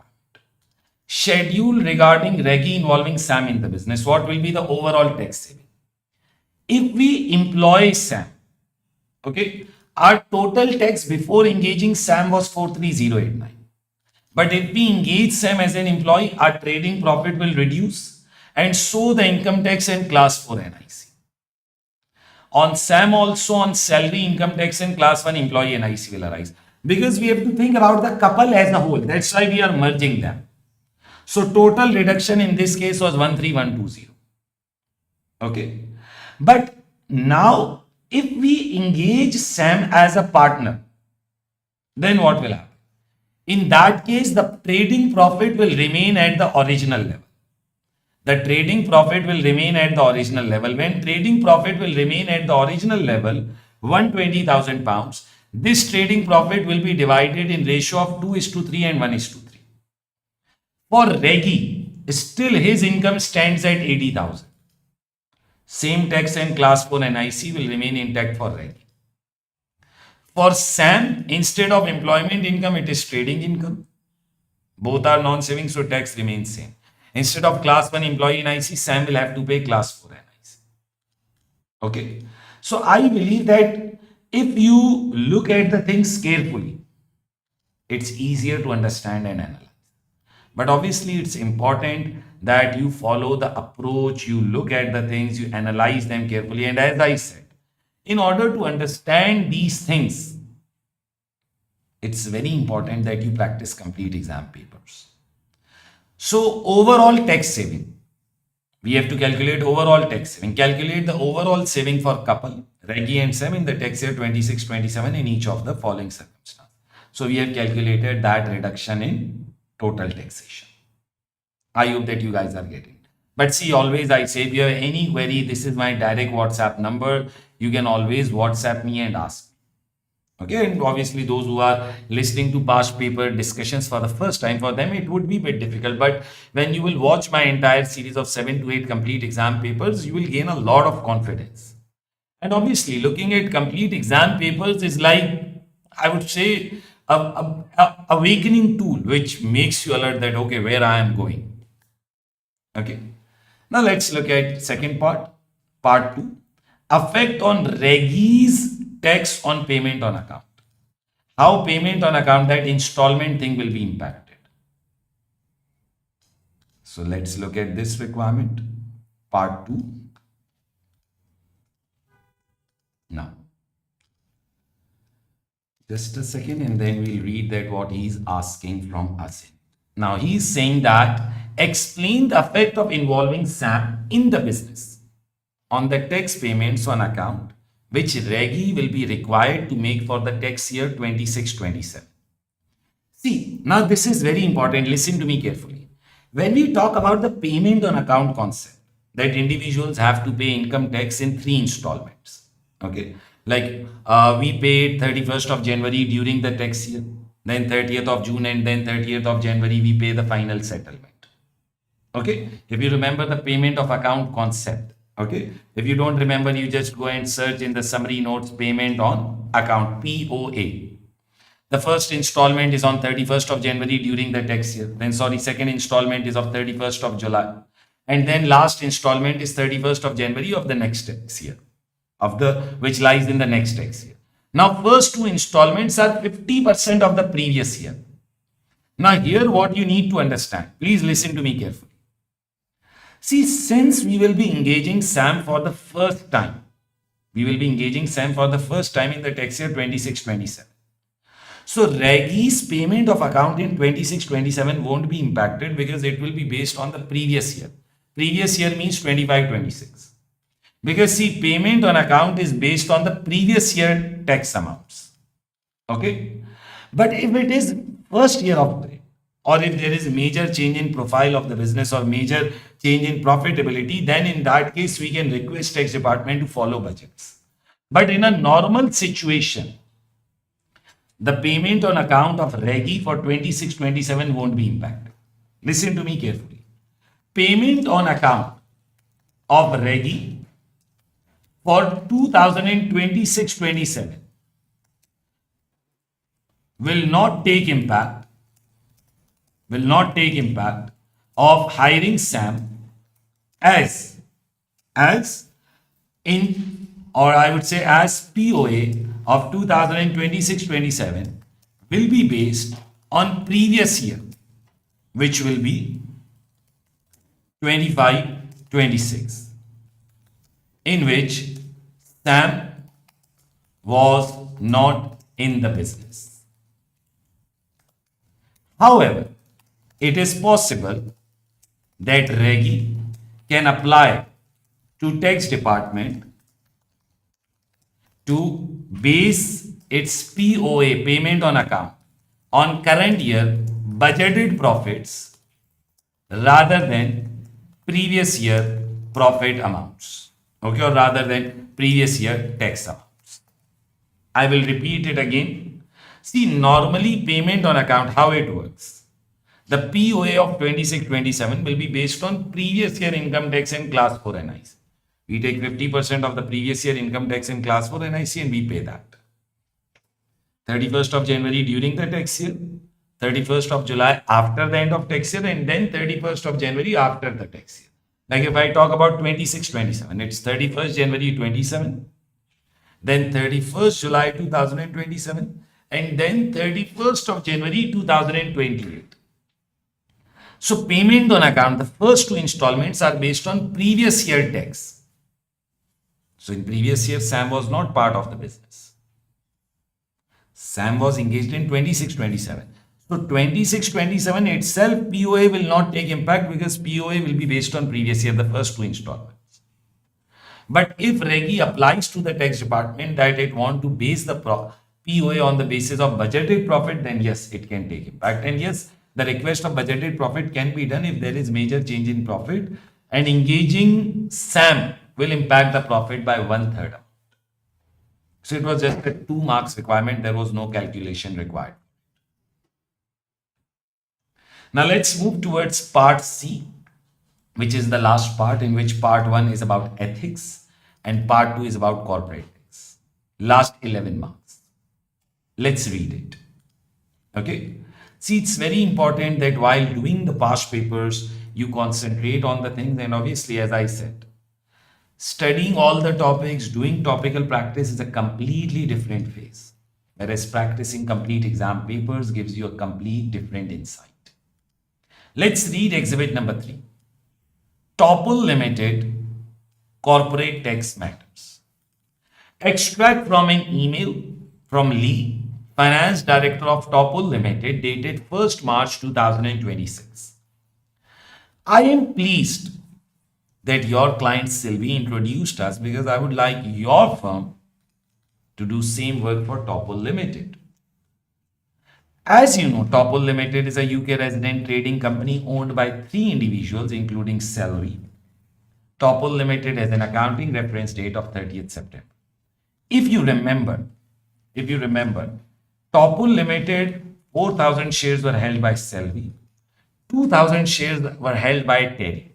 So 60% was in the Sylvie and her husband. And then Sylvie's brother owns remaining 4,000 shares. So now the situation is that Topul Limited want that we provide them also the services. Okay. Vents company.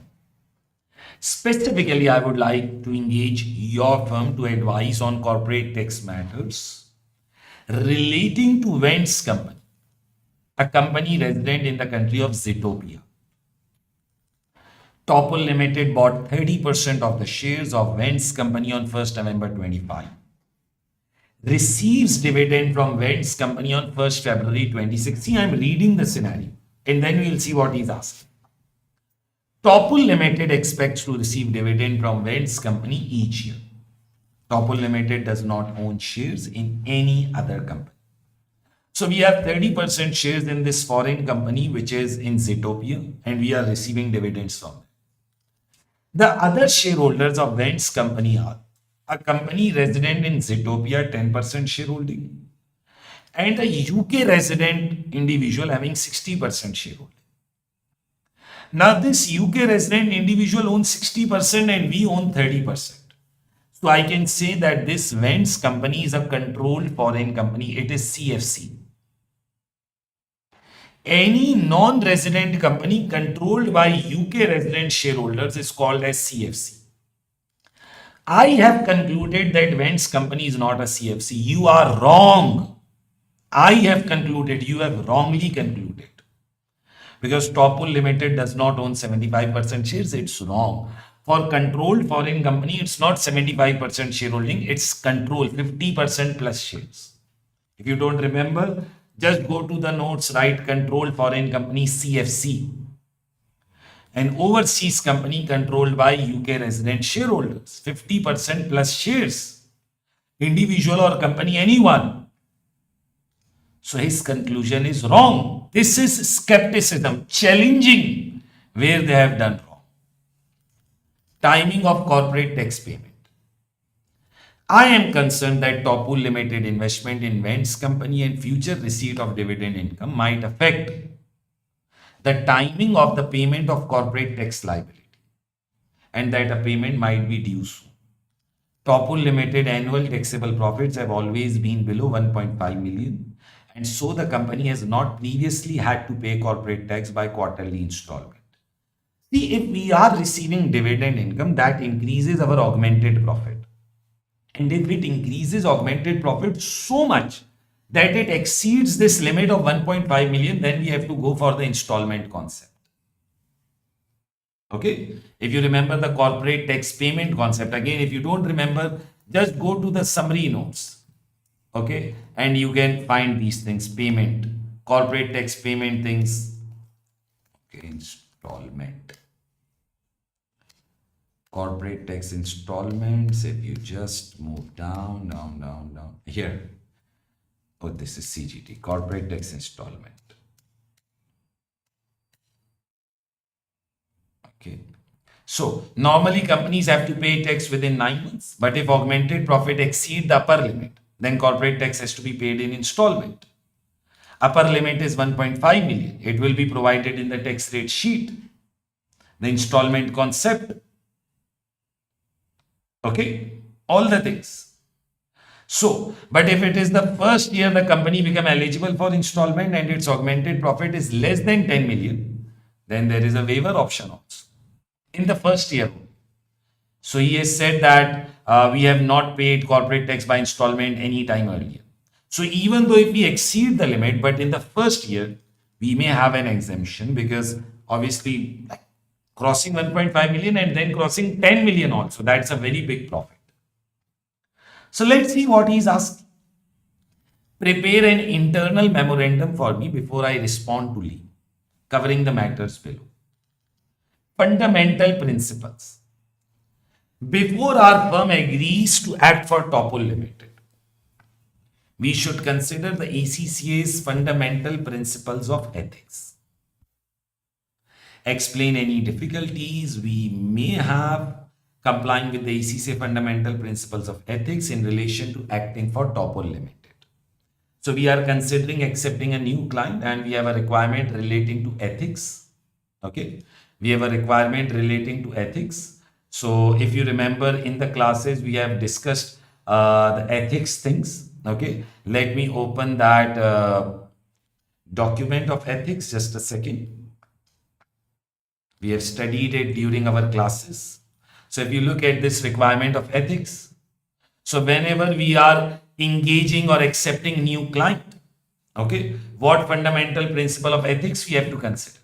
If you remember how I taught this document, I taught you the routine requirements which examiner asks normally. Then I also taught you the important concepts so that your topic gets covered. So within this only, factors to consider before accepting tax engagement of any client.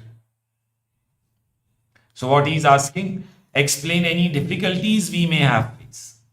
So like, okay, Topul Limited is our new client, but we already provide services to its shareholders, Sylvie. If I'm providing the services to the shareholder and the company, both of them, so maybe there are conflict of interest situations. Maybe there can be problems of confidentiality. Okay. So one is that we ask about the documents and all. But here the question is that we have to think about factors we have to consider. Okay. So we can consider about conflict of interest thing. We can think about availability of resources, that whether we are accepting a new client, so whether we have resources or not. We can think about confidentiality, or we can also think about integrity of the client. Okay. So a simple requirement relating to ethics, and then another requirement relating to UK corporate taxes.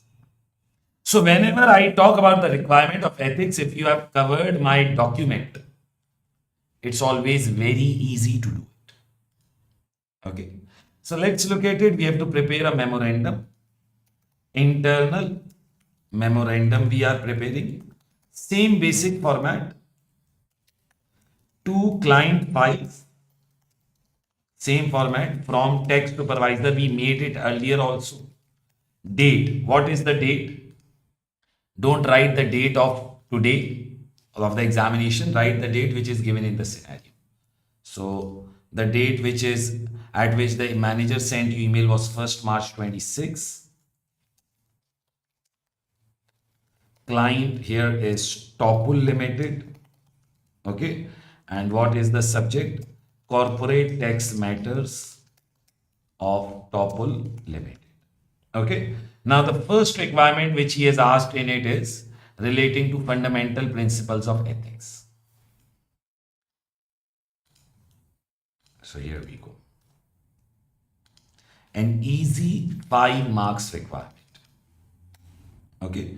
Whenever we have a requirement relating to ethics, I always say that it's a very easy score which you can gain. Okay. So now let's start drafting it. An easy one. So before our firm agrees to act for Topul Limited, we should consider the ACCA's fundamental principles of ethics. Okay. So what difficulties we may have complying with ACCA fundamental principles. So as I referred you in the ethics, you can refer these factors to consider before accepting. Okay. And also the fundamental principles of ethics that we have also covered.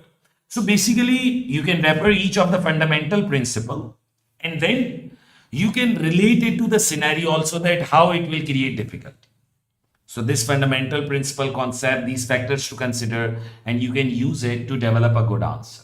Okay. So if we talk about fundamental principles, okay, if we think about integrity, it's a new client, Topul Limited, so we need to think about the integrity of the directors and all.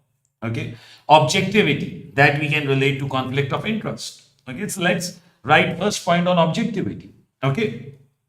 Objectivity issue or objectivity principle need to be considered before accepting Topul Limited as a client, as our firm already provides services to shareholders of Topul Limited.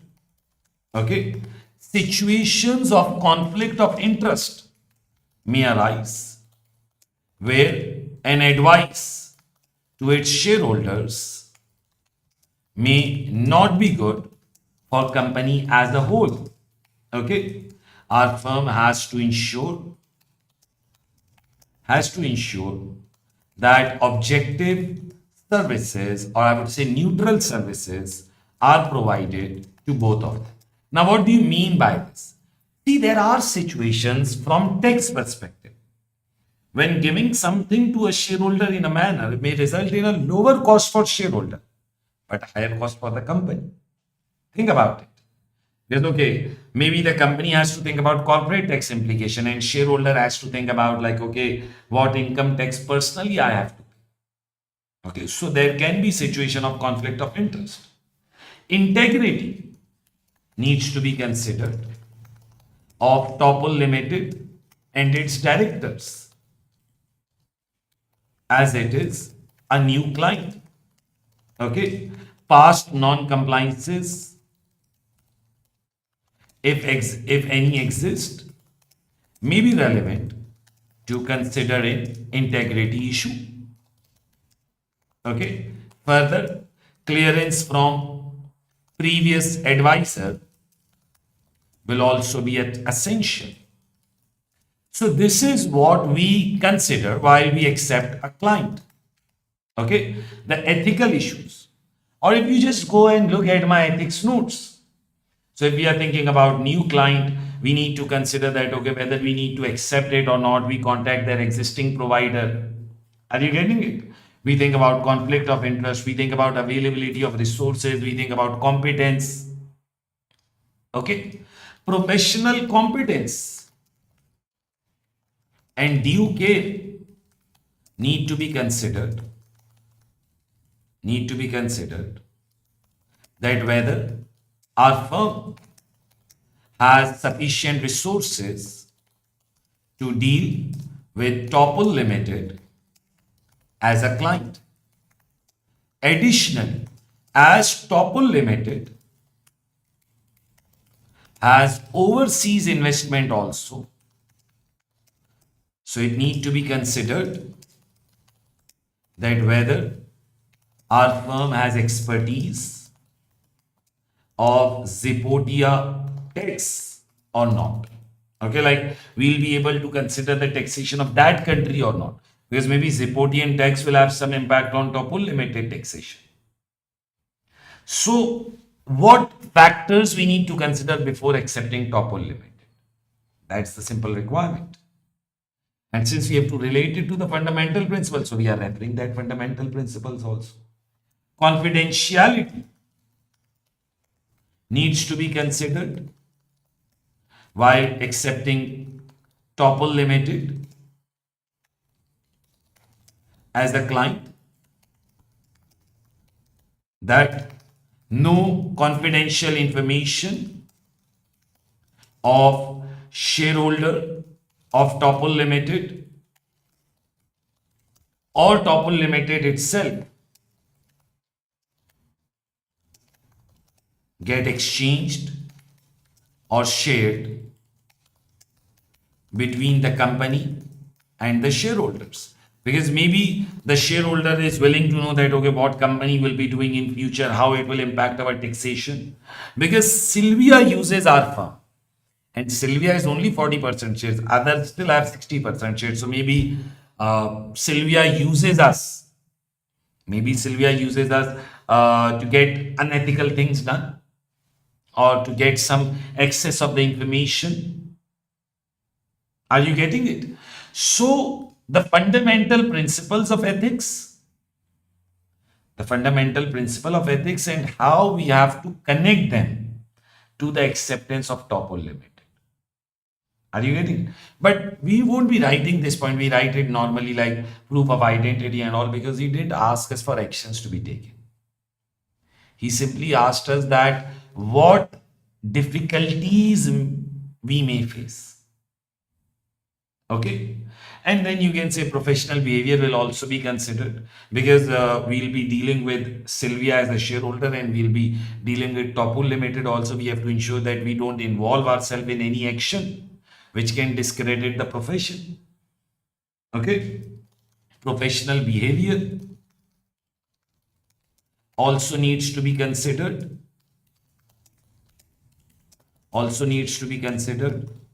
While our firm provides service to Sylvia as shareholder of Topul Limited and Topul Limited itself as a client. Okay, our firm has to ensure that no such actions are done which may discredit the profession. So the fundamental principles of ethics and what we need to consider before accepting the client. If you didn't have related it to fundamental principles, then you would have simply used these pointers also. And also you would have gained 5 marks. So I always say that when you talk about the requirement of ethics, it is just learning these 2 pages. Every time the requirement will be from these. And I've conducted a proper complete lecture on it during the classes, you all know. 5 marks mandatory in the examination. Done? Now comes the last 6 marks requirement. Let's look at it. UK corporate tax issues relating to Vents company. So let's look at it. See, when you do these past paper discussion sessions, you get a real, I would say, an awakening call. You get alert that, okay, this is how what will happen in my actual examination. And normally when the students watch the first past paper, they say, okay, it's difficult for us. But believe me, it's just first paper. You will do 6, 7 papers with me, you will have great confidence. Okay. So let's read this. I can confirm that Vents company is a non-resident company. Explain whether or not Lee is correct to conclude that Vents company is not a controlled foreign company. First of all, we have to talk about determination of CFC. First of all, we have to talk about determination of controlled foreign company. So simple. Lee is wrong in concluding that Vents company is not a controlled foreign company. He is wrong. Okay. Vents company is a controlled foreign company. As Vents company is a non-UK resident company and it is controlled by UK resident shareholders. Okay. Control means 50% plus shareholding. Okay. Lee assumption of 75% shareholding is wrong.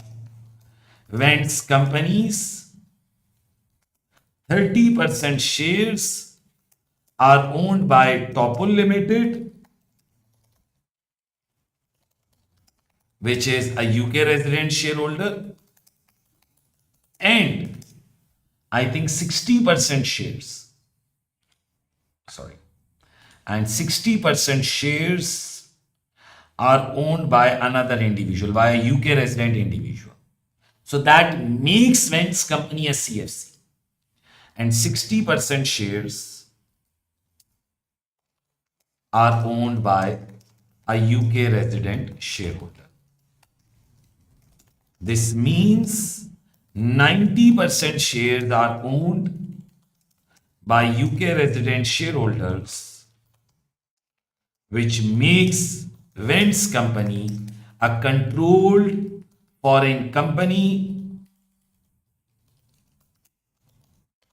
as a non-UK resident company is controlled by UK resident shareholders. So Lee is wrong. Okay. Vents company is a controlled foreign company because 50% plus shares are owned by UK resident shareholders. So first of all, explain whether or not Lee is correct to conclude. No, he is wrong. Then explain whether Topul Limited investment in Vents company shares could affect whether Topul Limited would be required to pay quarterly installment of corporate tax for the year ended 30th September 26 and for the year ended 30th September 27. You should identify any further information required to determine this. You should ignore any CFC rules. So, if you remember, Topul Limited will receive dividends from Vents company. See, it was written in the scenario. Will receive dividends on 1st February 26. So when we receive dividend and our shareholding is 30%, which means that company is not a group company. So that dividend become part of augmented profit. Okay. So here basically the first part is done. Now we are writing about impact on corporate tax payment dates. Topul Limited will receive dividends, or I would say has received dividends. Received, okay. Topul Limited has received dividends. Has received dividends from Vents Company in year ended 30th September 2026 and will also receive more in next year also, which will be 30th September 27. Sir, please repeat it. See, we are talking about the year end of 30th September. The question says that we receive dividends on 1st February 26 and we expect to receive dividend each year. Okay. Now, as shareholding in Topul Invents company is less than 50%, therefore, dividends received will become part of augmented profit.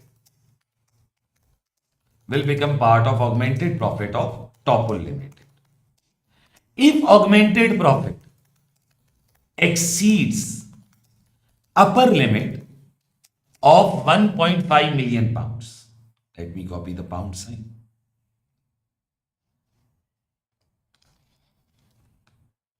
Will exceed upper limit of 1.5 million pounds, then in that case, Topul Limited will have to pay corporate tax under installment concept.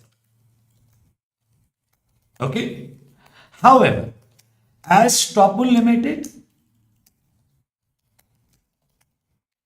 has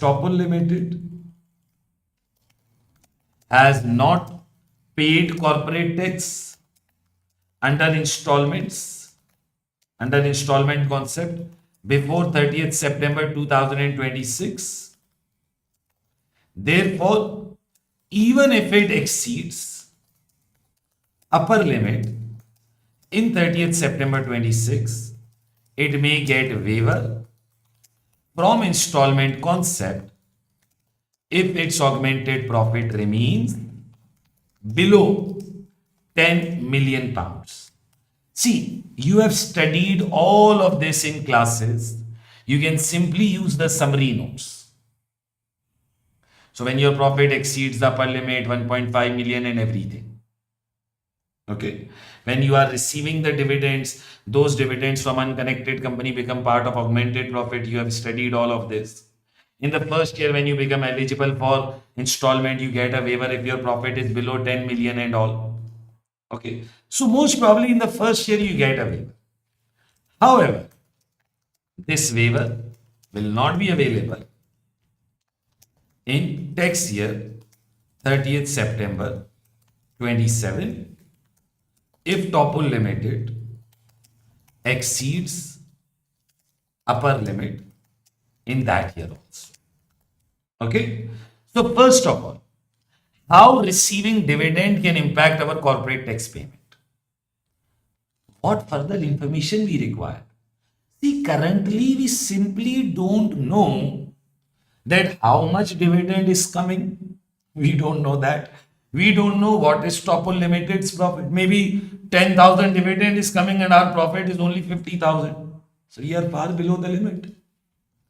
Further information required includes existing taxable profits of Topul Limited of 30th September 2026 and 30th September 2027.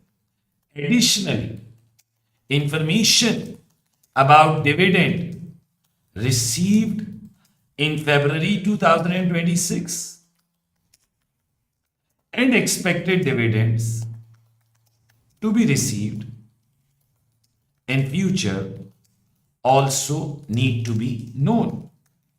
This will help in determining the value of augmented profits.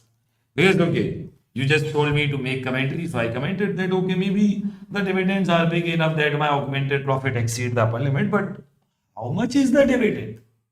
How much is the taxable income? Tell me that. So if you look at this question, I would say that it was a bit difficult as compared to normal questions which come at ATX level, but not one in which you won't be able to get a passing mark. But by the way, in this exam, only one of our student got 94 marks. We got positions in Nepal, we got positions in Pakistan, we got positions in Mauritius. So like students score great marks. So if you look at this question as a whole, first requirement was in relation to gift holdover relief and BPR. Then tax implication, CGT and IST implication of gifting a car or gifting of shares. I try to explain in as much detail as I can go. I know that it takes some extra time, but obviously my objective is to explain it as much detail as I can. Then hiring an individual as an employee, or if we hire that individual as a partner. So we discussed about the tax implications, we discussed it in detail. Obviously the session is recorded so you can watch it again. Then ethics, and then this requirement of control for income. So this is just a start of this series, and today we just discussed question number 1. This will go long and we'll be looking at question 2, 3 of this June 26 paper, and then a lot of more complete exam paper sessions. Once you watch them, then comes 3 mock exams and then checking and all. That's a complete package which result in so many positions of my students. So hope to see you all in the next class when we'll be looking at question number 2 and 3. By the way, if you have any query or you want to connect with me, you can always connect with me on via WhatsApp. Okay? Thank you everyone.